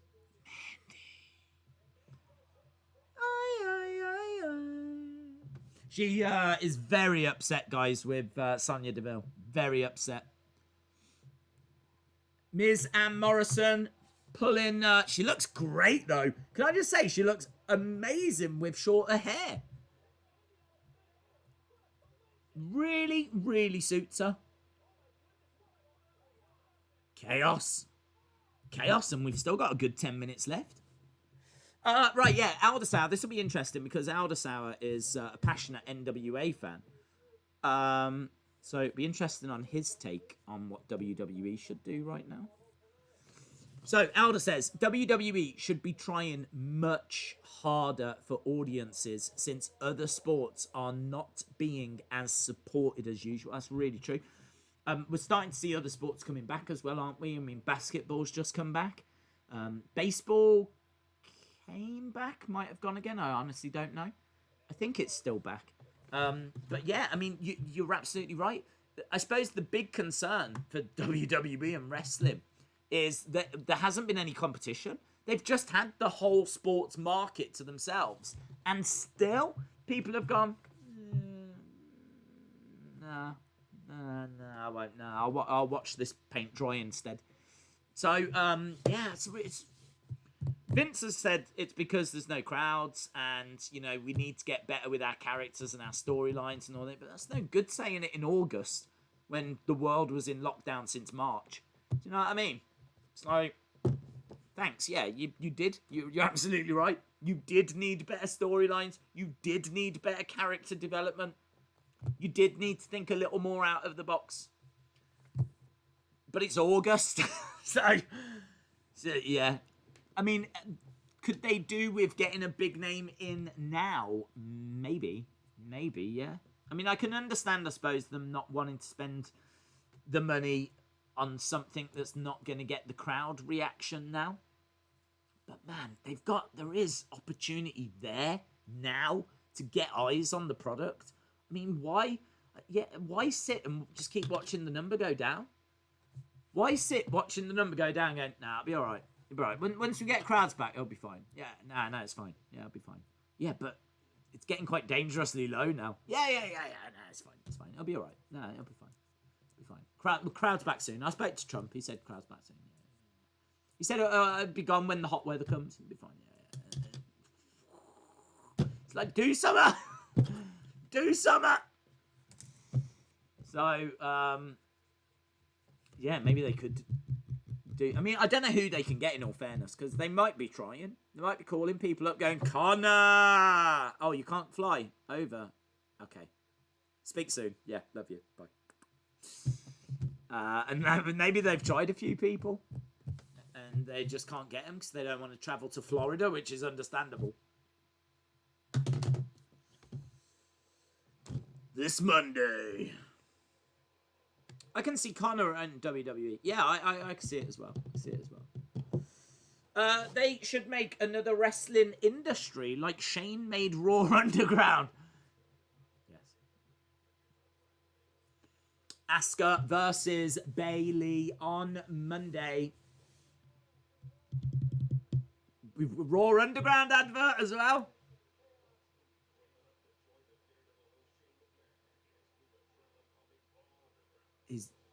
His new adrenaline pump. Guys, was your adrenaline pumping? Guys, send me a postcard. Let me know, was your adrenaline pumping for Raw Underground? What is this madness anyway? Because we've still got 8 minutes. Lights have gone. We've still got 8 minutes. Whoa, there's an attack. Here they are. Retribution! Retribution have arrived! They're screaming and shouting. There is a couple of females seemingly. There's no one that's like that tall. Like, they all seem really small. And Retribution, the Smurfs. Michael Cole's running! We've got a running Michael Cole! Corey Graves as well. One of the Retribution guys with a... Yeah! Yes! Who are you? This is done quite well, in all fairness. Like, very quick camera cuts. Whoa! This is our house now. You want to go home? Look, they've pushed the camera. The cameraman's being chased off. This is great. You know, we were talking about, like, oh, why is no one saving Alexa? I love the fact that the producers, people are putting stuff down. This is great. It feels like the show has been taken over. This is done really well, Retribution. Can I just say, I thought these were cringe. I thought these were super cringe on Raw. But I think they're all right here. Look, they're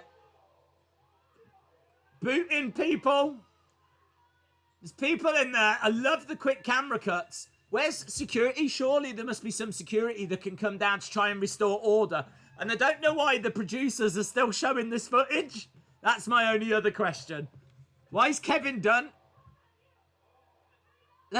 All these performance center recruits are getting beaten up, man.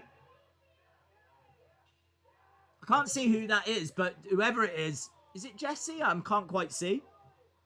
She's being dragged as she's trying to, like, reach out.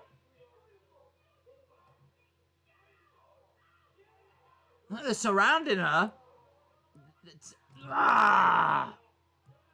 That girl just kicked her in the midsection. She goes down.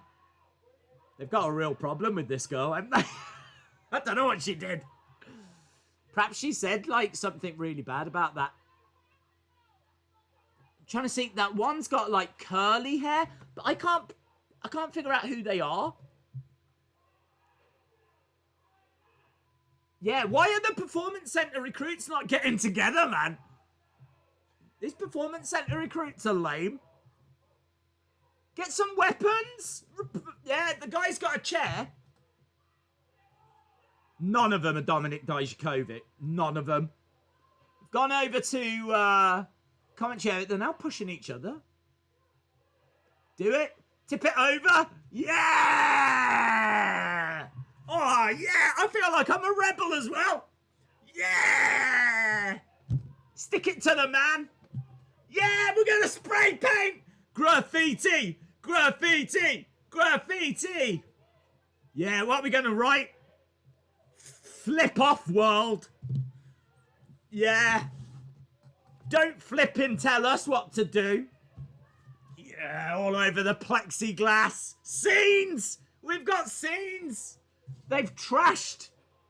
This is cool, man. I can see this resonating. Yeah! W with a line through. Is that the WWE logo? And he's like, no. If someone sprays AEW right now, they win the year. If one of them sprays AEW in the ring right now, they definitely win 2020. And he's spraying through SmackDown. The word SmackDown. Just spray painting all the way through. Love it.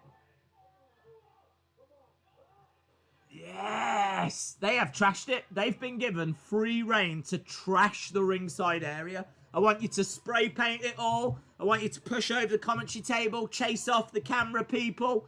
All the Performance Center recruits have gone. The only thing, he's got a chainsaw! Yeah! Cut the ropes! Cut the ropes! Cut the ropes! Cut the ropes! Where's the chainsaw come from? Yeah! Yeah!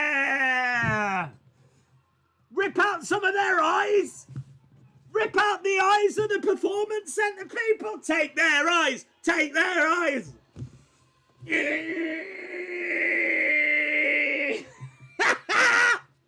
Straight fire! Straight fire! That was done really well. My only criticism of that, and it's not even a criticism, but my only criticism is what they did such a great job of like making it seem like it had been invaded. I love the fact they chased the camera people off. I think that's a detail that's always overlooked. I love the fact that we didn't have Michael Cole sitting there commentating whilst it was happening. Love the fact he's chased off. Love the fact they beat up Performance Center recruits and there's a few in the corner that's trying to figure out should they attack and they've grabbed chairs and everything. Love the fact that they spray painted and showed real disrespect. I'd love to have seen some of them like spitting in the ring, just like really, do you know what I mean? Because you can't tell me that they're going to be showing respect for coronavirus and all of that, right? So I know you can say, no, you can't do that because of the pandemic. Look what they're freaking doing. Look what they're freaking doing. They don't care about coronavirus. So I would have liked to have seen like a bit more disrespect, like snotting on the walls and everything. Like, let's really, if we're going to go for it, let's go for it.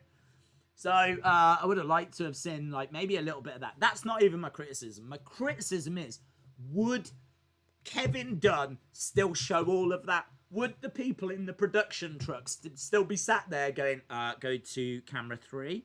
Camera 3, can we zoom in on that one? That one's got like curly hair there. We zoom in. I think there's someone about to be assaulted.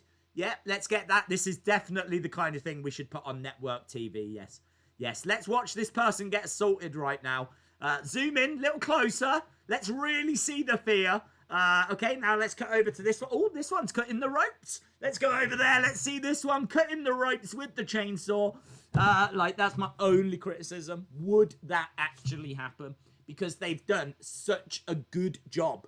Such a good job. I think what I would have liked would have been to have known that someone had gone into the production truck. I would have liked to have known that the production truck had been taken over.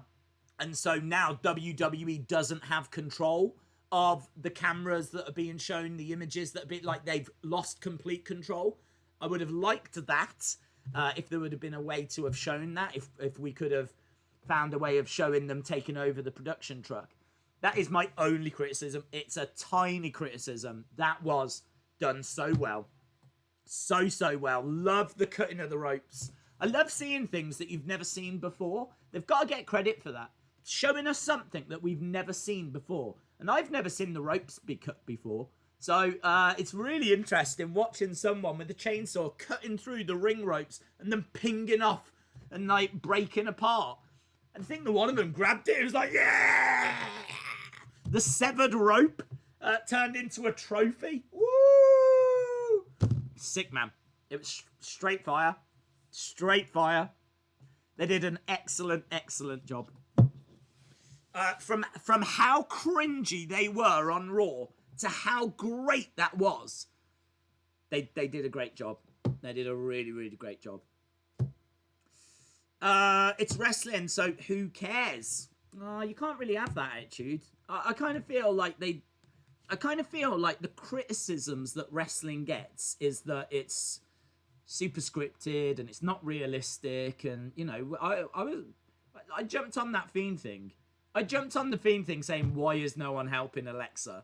So I'm quite happy to sit here and call things out if it doesn't quite, you know, a lot of the time in wrestling, 2 and 2 has to try and make 5, right? And they'll tell you it makes 5, and they really need you to believe that it makes 5, yeah? 2 and 2 makes 5. Please believe us. Don't question it. Just go with it. It makes 5, yeah? Sometimes you have to go, no, look, it's definitely 4. It's definitely 4. I'm sorry, it's definitely 4. But on that one, they really freaking tried. I've got to give them credit. They really tried there. I love the fact they chased off the camera guy. I love that. So they deserve credit for that. For how freaking lame it was on Raw. For how freaking lame it was. Compared to what they just did there. Night and day. Absolutely night and day. Invasion before SummerSlam. They should have saved it for Survivor. What? I'm not even going to go there. I think they are... I can't criticise the timing or anything. It's questionable about should they be doing this so close to potentially an Undisputed Era call-up. But, man, am I going to sit here and go, oh, look, they shouldn't have done it now. They should have done it later. They've just given you something really cool. Do you know what I mean? That's 2 weeks in a row now that SmackDown has ended with something really freaking cool. Like, a really big talking point. And I'm into it. I can't tell you who any of them people are, though. The only thing I can tell you is you can forget Dominik Dijakovic, because the men and the women look about the same height. These none of them look like Eric Rowan, so you can forget that. So I am not getting Dominik Dijakovic, Eric Rowan vibes. So I'm not getting vibes of, and I didn't get Rusev. I couldn't see that any of them looked that tall. These look smaller than I was anticipating. Honestly, one of them gave me a bit of a Leo Rush vibe. Right? Now, I don't know. I'm sure people are going to be able... I mean, it's finished now, yeah? I've actually got soccer on TV, so I haven't got any way of seeing that back. So I am having to just go from my memory. But there was one guy that looked right into the camera and said, you need to go home or something. And I thought he was talking to us. And I was like, I am, thank you. But he was talking to the cameraman, and then the cameraman ran away. But I was definitely getting a vibe that was someone a little bit smaller. And I was getting the vibe that was someone like Leo Rush. Now, Leo Rush would make a lot of sense. He would make a lot of sense. But I don't know who would be with Leo Rush. And I don't even know that it was Lio Rush, but that's just where I am. But I don't think they saw. I don't think it could be. I don't think it is. I don't know who it is. I got a low-key vibe from one of them. I heard Xavier Woods. Don't think so. Lio Rush is with GCW. Okay. Leon Ruff, yes. Leon Ruff, it could be. In fact, some people said the Evolve, people from Evolve. And maybe they are from Evolve. The only thing is that they obviously haven't got, like, the name recognition. So, I don't know. AEW Invasion, I don't think so, no. I don't think so. One could be Chelsea Green or Carmella. I don't think Carmella would allow them to beat up Corey Graves like they were trying to. Unless, like, he didn't put the milk back in the fridge or something. Do you think it could be Dana Brooke? It could be Dana Brooke. I'm not sure that it is Dana Brooke. I genuinely think Leon Ruff, because he did get a contract a few days ago. Yeah. Yeah, I'm happy to go with that. I don't know much about him. I've only seen him in a couple of matches where he jobbed out. And you're absolutely right. He did get signed with some other guy. And obviously, they got Evolve. Now they own Evolve. They own the Evolve library. So it could be a case that these are people from Evolve. I'm very much now going that way. I'm very much going that way. After seeing them a bit better and seeing that they're not that tall and they're not Dominic Dijakovic, and I definitely wasn't getting Tommaso Ciampa vibes. These could be, I don't know, I don't have a great knowledge of Evolve fighters, if I'm being honest.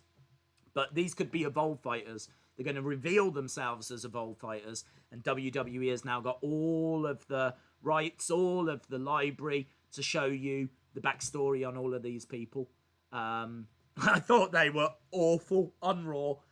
Pushing over a box and breaking a generator. And what they've just done there is really freaking cool. Connor says, I think one of them could be Vanessa Bourne. Could be. The one with the curly hair. Could be. It was weird. I was watching it and then it cut off when he put the chainsaw. It did end around that point. I don't know if you missed anything. Have you heard about a bomb in Lebanon? I haven't heard. I've not seen a great deal of news, to be honest, no. It's too politically slanted. It's a fake Antifa. It's a little bit on the nose.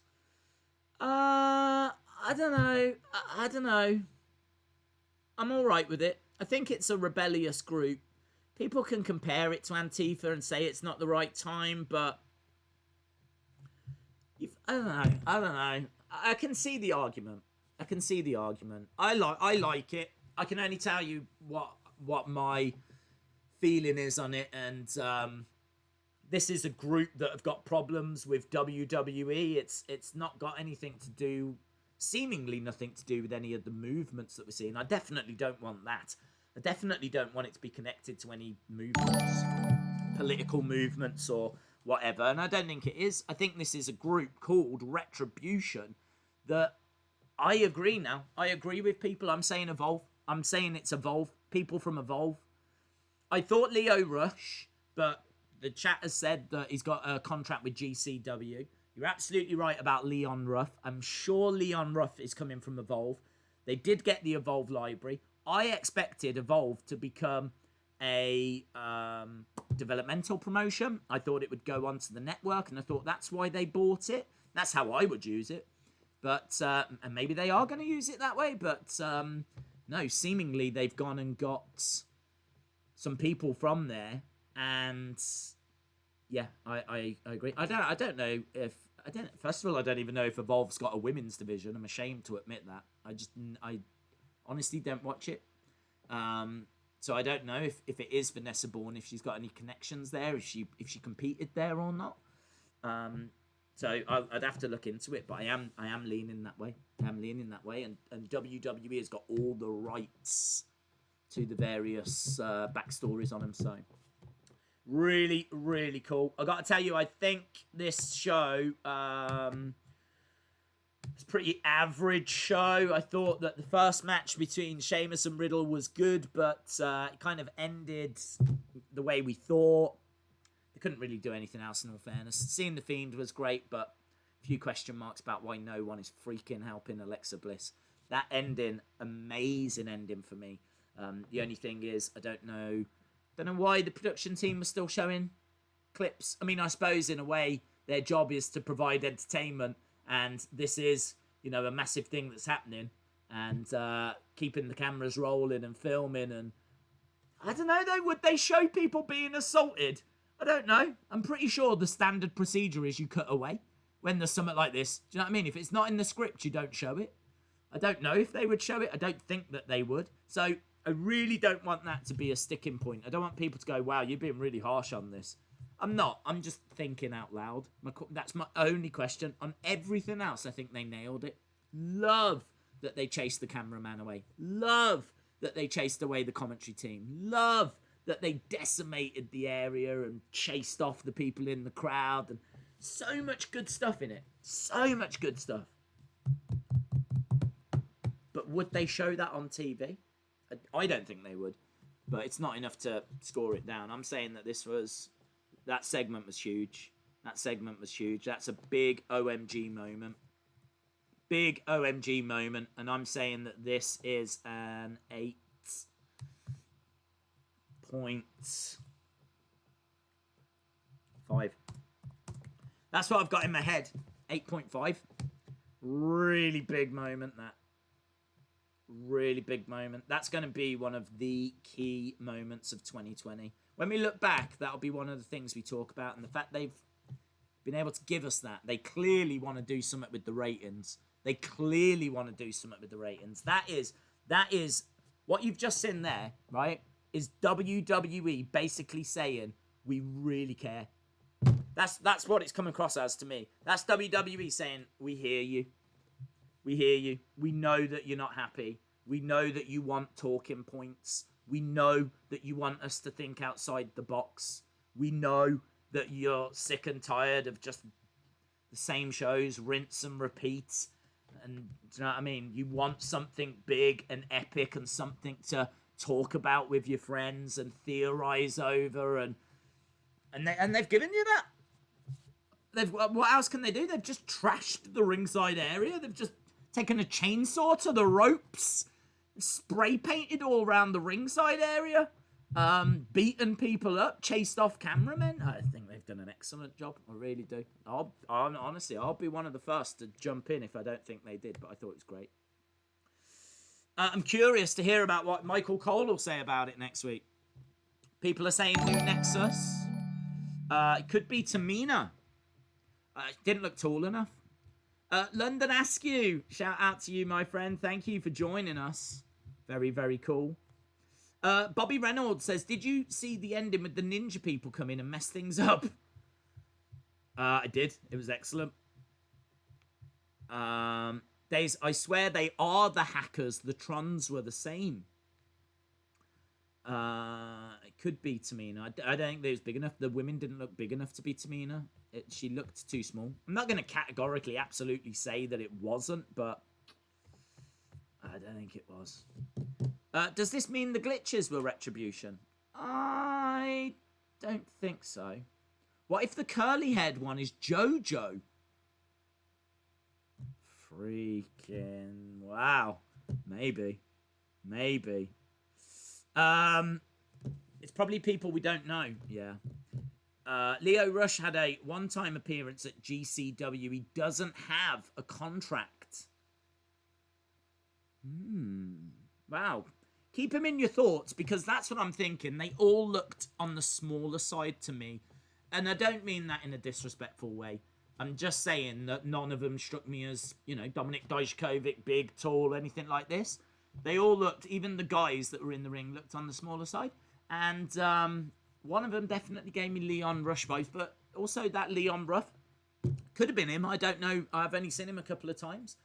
Can't quite recall how tall he was, so that's where my head's at in that. If people that haven't been able to watch think, did any of them look like Rusev, or did any of them look like Do you know what I mean? Dominic Dijakovic or Ciampa. No, I didn't get any of those vibes. Anthony Green also signed. I honestly don't know nothing about him, but if he's on the smaller side, and I don't mean small as in like Hornswoggle, I mean just, do you know what I mean? Not like a 6'5", 6'7", someone that's around about the 5'11" mark, then yeah, he could be one of them. Imagine if this was the Hackers plan. I'm not buying it. I think the Hackers story's done. Sean Reset says, what if Simone Johnson was one of them? I don't think so. Only because she has got no previous wrestling background, and I just don't think that she would be involved. So, anyway, I need to go because it is Wrestling Escape Pod. Just to finish on that Simone one, I think she's going to need a lot of training. She's not coming in as someone that had loads of training. She's not coming in as someone that knows what to do in the ring. She's someone that's come in as the Rock's daughter that needs to learn. And that's going to take a long time. So I don't think she'll be one. But we'll see. We'll find out. Right, yes. Wrestling Escape Pod on now. I've got to tell you, man, I'm going to try and get there. But you know as well as I do, I've got to talk about that. There's going to be people that won't have joined us on this that are going to want to talk about that. So I'm going to need to get a video done on that now. So I am going to try and get there. And what's funny is in this week's Wrestling Escape Pod, I actually apologise for not being there last week because of the Alexa attack. I'll tell you what, I'm definitely going to jump in and at least say hello. But I'm pre-warning you that it might be another week where it's, you're going to have to chat with Tommy, which is no bad thing because the guy's a ledge. You should chat with Tommy. Without Tommy, there would be no wrestling days. Fact.